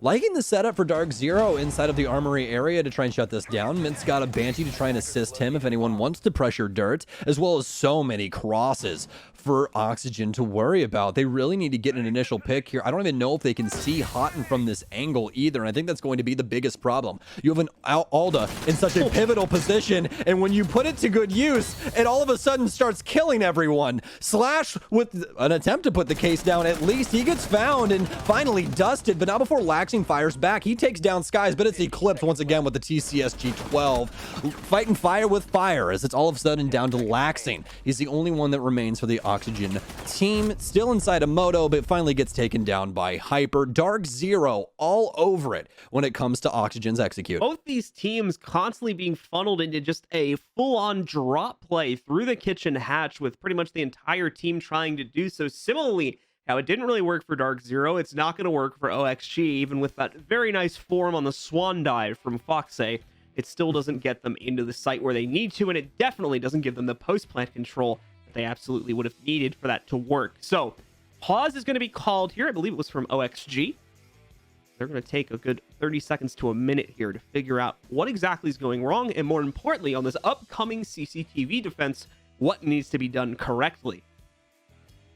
Exactly. That's what matters the most. They really need to hit the mark on these upcoming rounds. It's do or die right now, and obviously we all know it's 3-5, but the reason that this round is so important is after this, if they end up losing to DarkZero, they cannot mess up again. This is the time to really try and put some rounds together and make it to where you have some breathing room. There is a chance that you can fail, so therefore you still can try some things. And for Oxygen, that means the world to them. We've all been witnessing throughout the entire day what they can do when they have the ability to make plays. The problem is when the other team gets down to that last point, you have to link rounds together. Sometimes making plays is the worst thing that you could possibly do. Well, ladies and gentlemen, we are back into it now, heading full speed into that CCTV defense coming up here in just a second. Of course, have to get ourselves through that remaining 6-pick phase after the pause, but here we go. Another attack for Oxygen, another defense for DarkZero. A chance for DarkZero to inch themselves within one round's grasp of that lower bracket final, as well as knocking out Oxygen and taking away their safe guarantee of a spot at SI. For Oxygen, they're fighting very much to prevent all that from being lost here. They want the same things that DarkZero wants, and more than anything, they want that secured spot at SI. They've got to win this series to get it, and they're only 2 rounds behind DarkZero from at least tying us back up. Well, that's the biggest thing, right? 2 people, 2 customers, 2 people trying to dominate North America and grab that crown, grab those points, and try and go to 6 Invitational, but seems as though there's only 1 ticket. One of these teams is going to be sent home today and won't be guaranteed SI, like we were just saying. DarkZero looking quite strong so far on these defenses. We're headed back upstairs to CCTV. We are going to have Hyper on the Vigil this time around, as he's going to be on an extended hold all the way over in Gym. So we could see some Hyper aggression from this member of DarkZero, especially with that hatch being open. He has a lot of means to make something happen. Some impacts are going to deal a bit of damage to the X-Kairos, but it won't stop them from being breached. They've got the top angle open. They've got the majority of the bottom angle open, and I don't think that the one X-Kairos that's missing is going to be a major issue for them. Irregardless of that fact, we've got OXG kind of ignoring those breaches for the time being anyways. They're focused on getting the balcony open for themselves so that they can play into the site. Bio is creeping back over to those holes in garage, though, so he may yet get his fight against Mint, as they're in a very, very passive situation between the 2 of them right now. Neither one wanting to take the wrong step in either direction. The good news for Oxygen is that the wall is relatively easy to get open. So this fight over here, it's a little consequence when they're able to get that balcony pretty much for free. Yeah, absolutely. I mean, Oxygen making good utilization of the regular utilities that we would expect to be, in tow with all of that. So able to get the wall open, but they still have a lot of utility to worry about on site. And this is where these explosives are going to come in for Oxygen. They need to get rid of quite a bit of this, and they still have garage to worry about as well. Obviously, plenty of time to do all of this, but the main problem is right now is that this roam game seems to be getting more and more vicious, or more apt to try and take a gunfight on the side of DarkZero. They're looking to get in the face of Oxygen and try and slow them down. You can see a 1-for-1 exchange to start it out. Both are in separate actually, no, they're in the same situation there, as I correct myself really quickly. Eclipse and Foxay going to be lost from either team, so keeps us even at a 4v4. Slash will continue to push, though, and potentially get a little aggressive here as he goes up onto the catwalk, but unfortunately wasn't expecting Skies to be waiting for him there. Clotheslines him with the SMG-11 after he tries to take down that battery and succeeds in knocking out the utility, but is not going to succeed in living, so probably not worth the trade in that scenario. Flexing now through the breach. He's trying to creep forward here, seeing if he can get an angle for free onto one of the players in cash. A very smart play, especially with the slow movement, so as to not alarm any of the players in cash, but it doesn't work out. It's not going to be able to isolate them out. We'll start seeing the smoke charges be used here as well. Now that we've entered 30 seconds, they can be spammed, so that area is going to be constantly smoked for the rest of the remaining time. That's going to be a huge issue here for Oxygen inside of this 3 versus 4. Still plenty of good positions here for DarkZero to utilize, specifically Mint here at the top of red as he's trying to make a large impact. Concussion's in now, though, as Oxygen's going to get aggressive. Bio starts to throw the plant down, but the smoke grenade's coming in. But Vertical lighting up the scoreboard now, takes down 2, Laxing with the 3rd. They need to get this case going, but they can't do it. All the kills in the world can't help them put that case on the ground, and DarkZero win it out on the timer. Oxygen have been coming so close on so many of these rounds where their initial plant attempt has been denied. They need to get back onto the case. That's at least the 2nd time, though, where they've been denied and they had the case on the ground pretty much ready, but the game just didn't give it to them right there. So once again, another super unfortunate turn of events for OXG, and it has fully put them up against elimination here now. It's 3-6. They can't lose another round. They've got to win the next 3 consecutively, and they've got to take it in OT.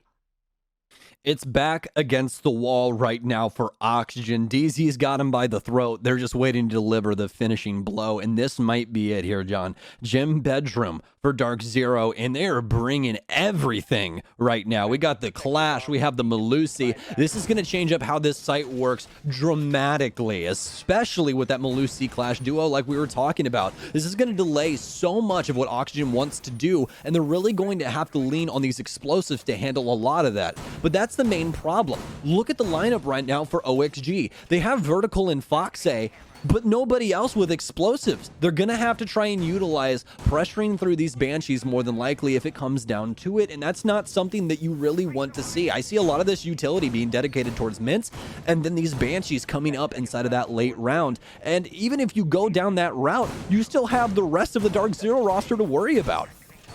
All right, there's a lot stacked up against OXG. A lot making us think that they may not be able to make it past this round, but they have an idea. They have a plan. We'll have to see if that plan will be able to get past the many obstacles which have been set up for DarkZero. Eclipse even having himself to set up on the inside here. Now he is playing with a Nitro, so he's not actually going to be able to use those slats in the ground. That's why the Nitro is pre-placed, that he can more than likely get a free denial off. But other than that, he doesn't have impact, so he's not going to be able to use this as well as he would have thought, and won't be able to really deny the hard breach if it comes that direction for further than just the one Nitro cell denial. I believe he actually wants to kill him. I think that that's the difference here. I think that he wants them to try and think that he's going to impact trick, so they'll put it on the floor or something like that, and then you tap off a Nitro cell and nuke 3 people or something along those lines. We'll have to see if that ends up happening, but probably the game plan from DarkZero, I would assume. Does it actually nice setup. Does it actually bleed player damage through the ground too when you do it like that? Oh yeah. Oh, does it? Oh yeah. Wow, I didn't even know. Oh, that. absolutely. Yeah. That Nitro cell will definitely kill somebody, 100%. So Oxygen though, instead of going into cash, have now chosen to go all the way to Jacuzzi. This could actually be a big win here for DarkZero. Hyper simply going to bait as he punches a hole through dirt, just to possibly come back to later. But for now, Oxygen are barreling down onto site. Plenty of time as well to try and make some things happen. They do have good drone economy right now as well, so hopefully they just don't get too ahead of themselves. All right, well, let's see if that's going to be the case. Things will start out well for Oxygen, as Foxy's going to pick up a kill, but it's at a heavy cost as he also goes down. Skies will be able to confirm the down as he finishes him off in that earlier fight. Houghton will probably get the assist on that one. Away from that, Skies is also waiting in a very high-pressure situation, sitting behind the impenetrable mattress, trying to keep himself alive, while also not having an inch to move against the overall setup right now here from OXG. Slash seems like he's getting some intel, trying to pre-fire into that position that Skies is playing into, but not getting a whole lot of damage off. Vertical finds the next one here, brings OXG back into the fray, as well as back into the lead here, potentially further than that too. Eclipse takes a risk, tries to swing over on the CCTV window, and gets denied. Now they still have to work their way past the clash. He's still guarding the primary hallway here. And that's arguably going to be the biggest obstacle still in their way, as there's only 2 players with real guns left in this fight. Mint still making things work here on the Jacuzzi balcony with this clash play. Hyper just living his life, and that's exactly what he's needed to do. But the case plant starts going down. Vertical able to take down the clash as well, all of a sudden to Eclipse with very low HP, but he gets the Nitro cell to go through. That's going to stop the case. They need to try and pick this back up and attempt another plant, but do they have a beat on what Eclipse is doing? If they don't, this could be the game. Laxing already halfway through this plant. He doesn't know where he's planting. It finally goes down, but not before Vertical swings out, fries Eclipse, and keeps Oxygen's lifeblood going. Eclipse trying to keep himself in that fight. Little spray. It's not even actually what gives him away there, as we see Vertical caught onto it probably from an audio cue a couple seconds beforehand. So he knows what was going on there. He's able to shut it down and save the end for at least a little bit longer here, pushing back the inevitable or possibly stemming the tide and allowing themselves to get back into this. It's another question that's still yet to be answered here. DZ has 2 more attempts to close this down before it goes to OT. And thankfully for them, they're going to be able to go back to some sites where they've already won now. It's Basement that's going to be up on deck first here, as it's the first to be unlocked.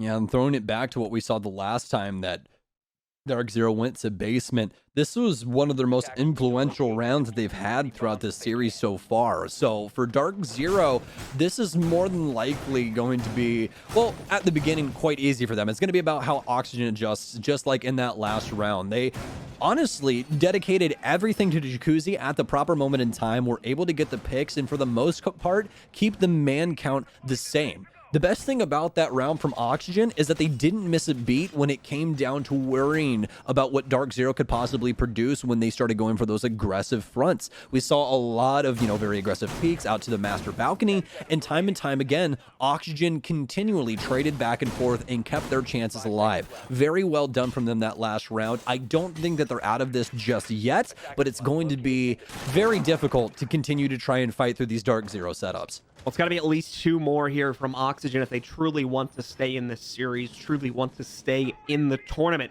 more importantly, and truly keep their chances. This is another factor for DarkZero, at least we haven't even talked about yet. DarkZero are currently the defending major champions, so to see them go out last in the next major would be a massive disappointment to them and their fans. They need to stay in this just as much as Oxygen does, but only one team can go forward here. Only one team can move on. Away from that, Vertical running in here. He's a little bit late to the party to try and catch Eclipse, but at least he knows where he fell back to, so maybe can utilize that info to lock it down a little bit later on. As the drones are busy droning away throughout both the first and second floor, they'll realize they've got to clear pretty soon here, as Hyper is also going to be found out. Mint, I should say, from DZ. Also in the neighborhood, but more than likely both Hyper and Mint are going to have to peel back relatively soon, as they've both been droned out. And there's not much opportunity for them to pick up any opening frags here, so they're just leaving themselves out exposed. There's actually going to see Eclipse get hunted down here. He's got to run for his life, quite literally. Foxay smashing open the stage wall to try and reveal him, but it does not work out, and it looks like indeed Eclipse was able to escape that very scary fight and get himself back to the site.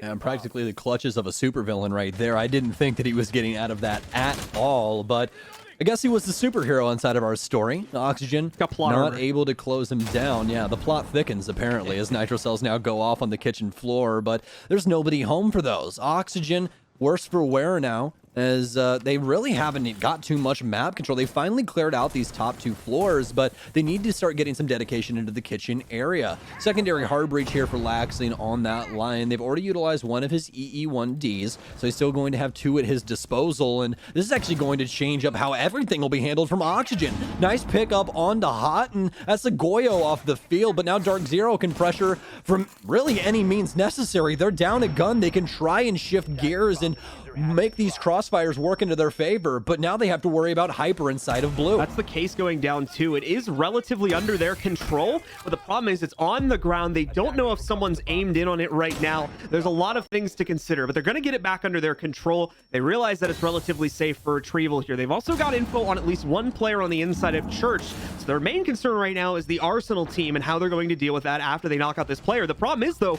Skies is not going down. Skies is staying alive in this situation up until that point, at least there. Laxing also found a very important kill onto Hyper, and the plant is now going down. Eclipse trying to deny it, but he's going to watch out as they've got full coverage on that player. Nitro Cell comes in, but it's too late. The plant's already been completed. Mint's on his own here, but he may very well win it. Takes out Laxing. This would be a 1v3 clutch if he can do it. Gets the hop over just in time for Laxing to peek it as well. So Mint's made it past here. This is such a precarious peek for Mint because there's so many different positions for Fox to be playing into. Pushes the site, but Fox has the advantage. He shuts it down, and OXG once again survive. What a 1v1 between these two. Oxygen still living inside of this best of 3 between these two. DarkZero, our last major champions, being pushed to the limit by Oxygen on Clubhouse. We're 1 round away from forcing overtime. Back to the drawing board for them. We don't even know what the site's going to be yet. They haven't locked it. I can tell you right now, though, it is now going to be CCTV, at least for the time being. But I definitely think that this timeout's needed. This is way too many rounds in a row for Oxygen. They've finally done it, John. We didn't think that they were going to make it through this simply because DarkZero continued to deal with that aggression so very well. But when it came down to the 1v1, Mint just not better in the clutch than Foxay. That was masterfully done by both of them, though, continuing to stay on the move, making sure nobody had that intel. It was some beautiful, beautiful stuff from both of those players. All right, so we'll come down to the wire. Once this pause expires, we'll go into the 12th round. The final round of Regulation Siege, where another overtime could very well be staring us in the face if Oxygen are able to continue their comeback here. They've been on that comeback path for such a long time, already winning it once, and the previous map obviously was much less of a deficit. Now about to do it once again, running the full gauntlet bringing them back into the fold, potentially triggering OT. DZ want to stop this.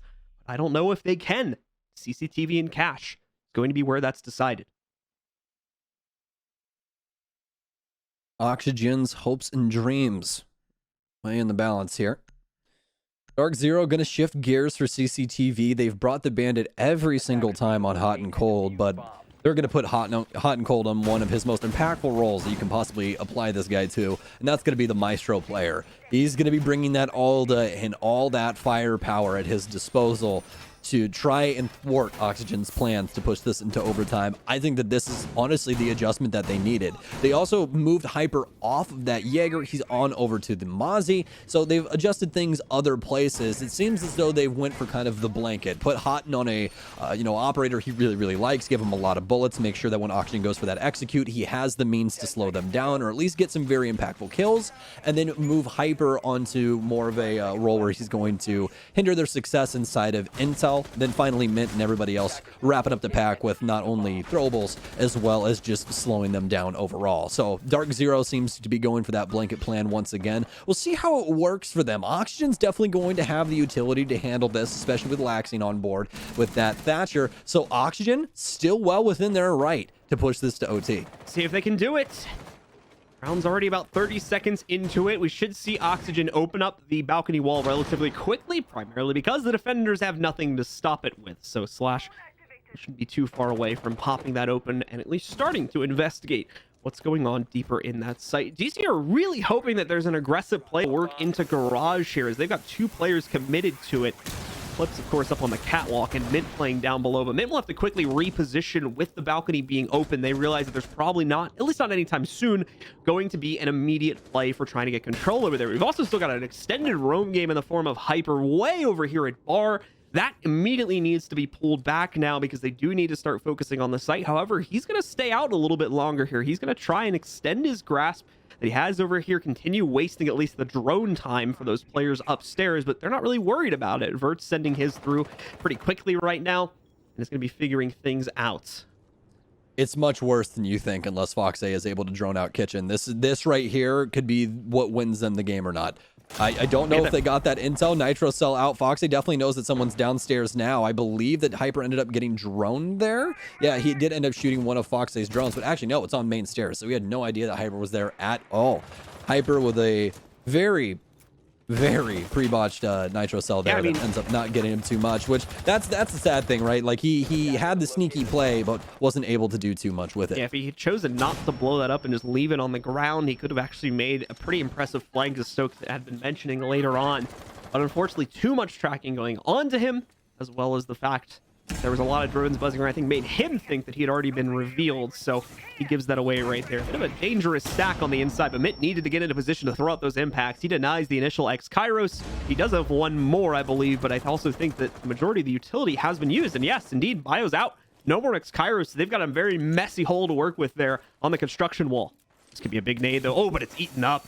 An ADS that they didn't realize was there is sitting on the right side, so it's not going to work. Foxy also gets thrown away from the door now that a smoke charge will block it. Gonna be some big problems here for Oxygen. More smoke grenades out for Skies as he continues to stem the tide. Oxygen need to try and force their way in. They're looking for these picks, but DarkZero are not giving them any time of day. Nice pickup from Eclipse all the way from Garage onto Fox A. Oxygen are going to have to do what they do best. It's time for that bull in the China shop mentality, folks. They need to bully their way into sight here. Oxygen, how are you going to act? Because for right now, it's DarkZero all over the board. Slasha gets one, but he can't get the rest. And DarkZero close it out in regulation, sending Oxygen home. A very, very impressive win at the end of the day from DarkZero. Had to battle truly to the bitter end of regulation timing on our third and final map in order to get it done. But DarkZero does reign supreme.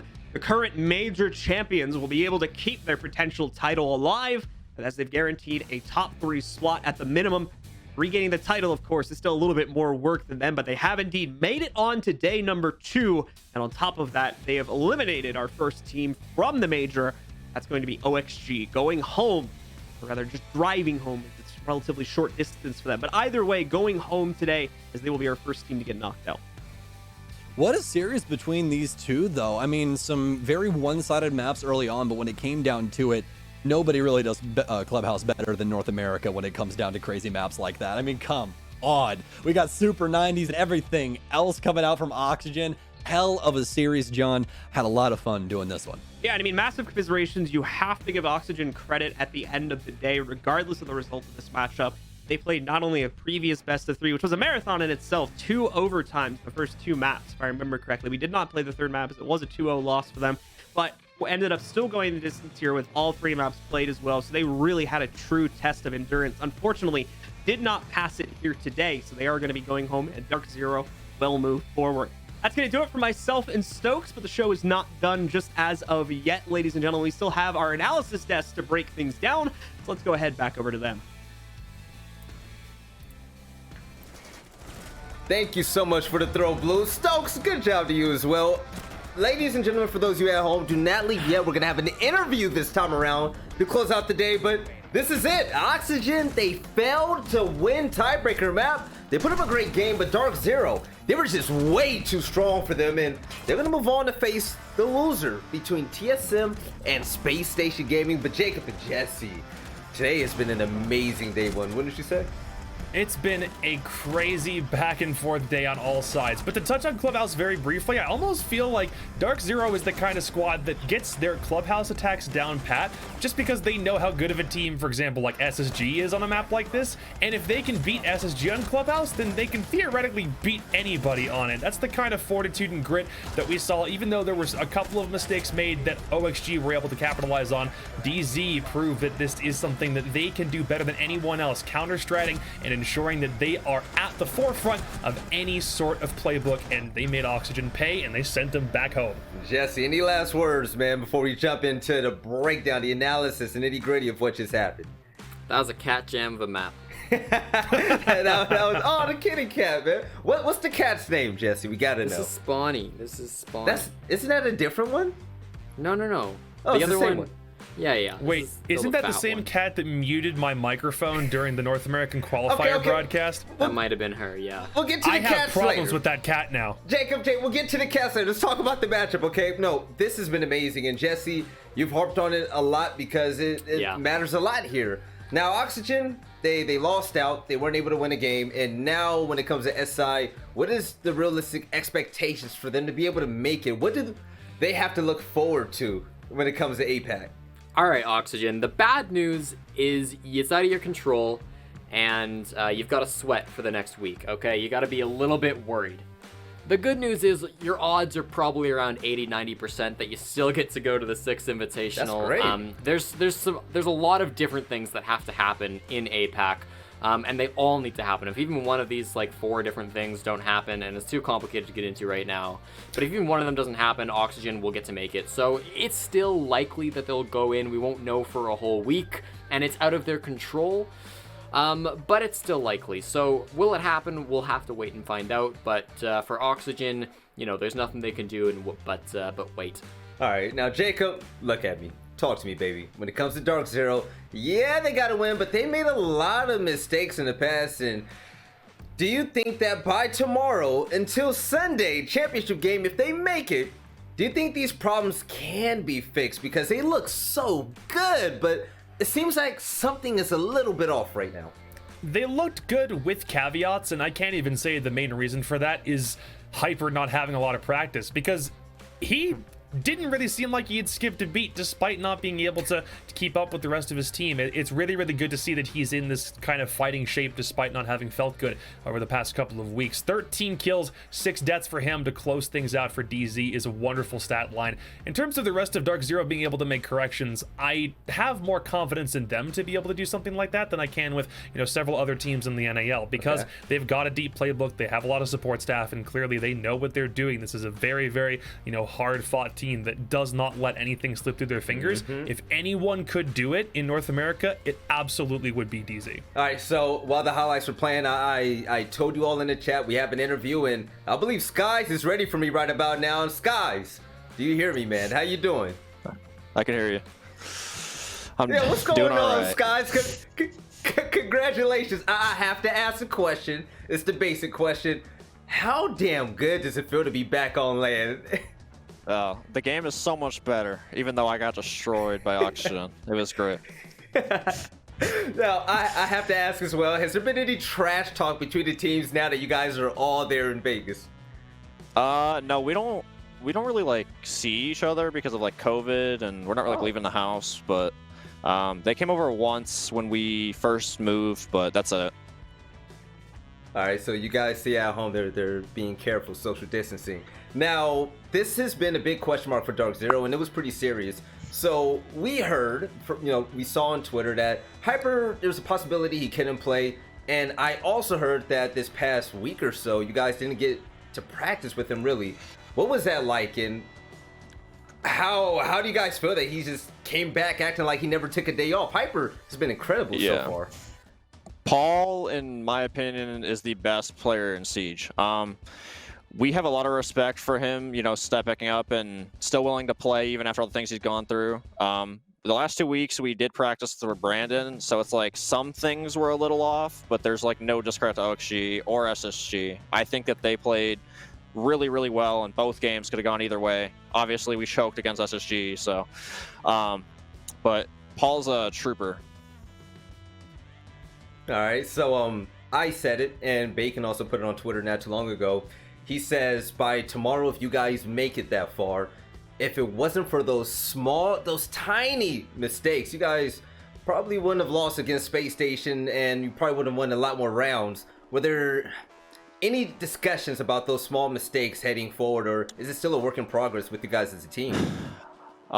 Well, Cafe against SSG, they just outclassed us. They completely, came prepared. Villa, we were up 6-2, and we just kind of, we fell apart, and they took advantage of it. They played super well. I don't think we just lost because of our own mistakes. I think they stepped it up as a team as well. Obviously I wish the result went our way, but it just didn't. We let it slip, but for 2 weeks without Paul, I think we've done pretty well, and that's not even an excuse of how we're playing. We are just playing like shit. So we'll be better tomorrow, and sorry to the fans that had to watch this DZ today. Skies, I love it, man. You keep it real. You're transparent with everybody out there. Now, I'm going to give you the floor right now. Show some love to the viewers out there, and let us know what we can expect from DarkZero tomorrow when you face off against either TSM or that rematch against Space Station Gaming. I think going in tomorrow, you'll see the DZ you're used to seeing. Like I said, I played really poorly today. Paul was just getting us back in the swing of it. So, going in tomorrow, we'll be better prepared and ready to play. All right, man. Well, listen, I love you guys. Congratulations on your big win, and try start killing it tomorrow. All right, guys, I expect a lot from you, man. You take it easy, all right? Be safe. I appreciate it. Thank you, Veli. Oh, no problem, man. All right, Jesse, Jacob, anything you guys picked out from that at all? I'm happy that Skies actually calls himself out, and that's a common theme we see with DarkZero. This is a team that strives for greatness, and whenever they win or lose, they keep it real. They say, hey, we're not doing good right now. We need to pick it up. How do you guys feel about that? That's winner's mentality, right? I mean, even when they lose, they're still hard on themselves. When they win, they're hard on themselves. I thought that Sky's comments certainly rang true, because he was our player to watch at the start of the day, and that was based off of his results at the tail end of Stage 2, and then he came in today and he was a little bit quiet, and that's something that they're aware of. That's something they're not afraid to admit. And so it's something they can work on. The first step to addressing a problem is admitting that it exists and focusing it. So I think that it's a winner's mentality, and I'm happy to see it out from DarkZero. I will say I'm this. also, if I can just slip one thing in here, I think if they had lost this series against OXG, then I think they could have probably been asking themselves the what if question. What if it was BC playing instead of Hyper? I don't know if you would have gone that far, but it's just like, hey, it might have happened, but thank God for them, it didn't, and they're heading to day 2. Yeah, I will say this. The fact that they lost such close series with players not really being on point says a lot. DarkZero is going to be scary tomorrow and Sunday if they make it that far. But Jacob, I have to ask you, what do you think the play today is going to be? The Corsair play today, excuse me. That makes a lot more sense. Oh boy. I want it to go to Vert, even in a loss, because the effort that he was putting in on Consulate to kind of turn all of our dreams around for those 3K clutches that he had, I kind of still wanted to be him, but there were also a lot of really good performances from SSG all the way in the beginning of the day against DZ, so it could be either one of those. Jesse. Yeah, I mean, come on. Round 12 forced the overtime to win the series. False gets the ace? That's gotta be it. That's gotta be it. All right, production, feel free to throw it up on the screen. I'm excited to see what it is. I think it's the ace. Vert's play was beautiful, but that ace was, Yep, I think it's the ace. Yep. 100%. Yes. It's round 12 on Villa. I mean, just a beautifully executed ace from him, and he's waltzing all around the map. The 1-on-3, you know, there's some down players for sure. And then he styles on him right at the end, too, because it's in the post plant, and he can just, we didn't show the disrespect. But he had some fun for that last kill. Oh, look at that hype. Congratulations supposed to being the person that was featured on the Corsair play of the day. Amazing ace by him. 2 on the day, by the way. But also, let's take a look at the bracket to see how today shifted out. And it's been a great one. It's been a long day. DarkZero, they lost against Space Station Gaming, and TSM were able to get the 2-0 against Oxygen. They'll be facing off tomorrow. But DarkZero, they were able to squeak out a win against Oxygen in the losers bracket, sending them home. And now they wait for the loser between Space Station and TSM. This is it. 3 teams left, and only one is gonna be at the end. And I am so excited. So let's take a look at the schedule for tomorrow. The first match, like I said, Space Station TSM, and then after that, DarkZero will await the loser of that. But today has been fun. We've seen the players back on land. The gameplay has been phenomenal, and they didn't lie to you. This event has been a great one so far. And Jacob, any last words before we close out this broadcast? What I will say is that it's been our longest day, but it's also been the best day possible for DarkZero if they had to go through the losers bracket. If you were going to lose a match tomorrow, it might as well be do or die scenario. You only have one more opportunity to make it to that grand final, but you get a respite. And the team that you face tomorrow, either TSM or SSG, is going to be coming right off of their own series loss. So if you win that upper final game, you're already to the grand final with a map advantage. If you lose that upper final game, you've got the Bastion, the big purple Bastion in DarkZero coming your way, and it's not going to look pretty. I am very, very hyped up for what tomorrow brings, Belly. All right, now, Jesse, I'm going to give this to you because it's been a long day. My brain is mush right now. I can't even speak properly. My grammar is terrible, right? So I'm going to leave it up to you to have... terrible anyway, Belly. Don't worry about it now. Right, exactly. I'm going to leave it to you to have your closing thoughts, and I want you to tell the stream you love him and to have a good night, and we'll see him tomorrow. Well, I mean, Veli just said half of it, but for real, we have had a fantastic day here. It's been ups and downs, a lot of craziness, but at the end of the day, we had some fantastic siege. Thank God LAN is back. We're going to be back tomorrow with more LAN siege. 3 teams remain in the North American Major. Don't want to miss it. Make sure you tune back in tomorrow. We'll be here, and we'll see you then. Y'all have a great night. Bye.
Nice shot for me. Perfect.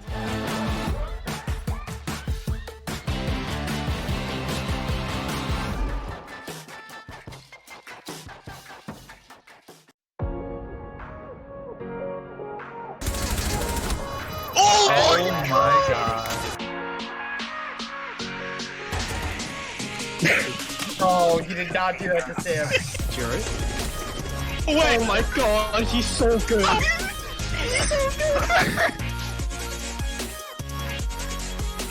They're a number right now. It's an ace! Ace, let's go, baby! Let's go!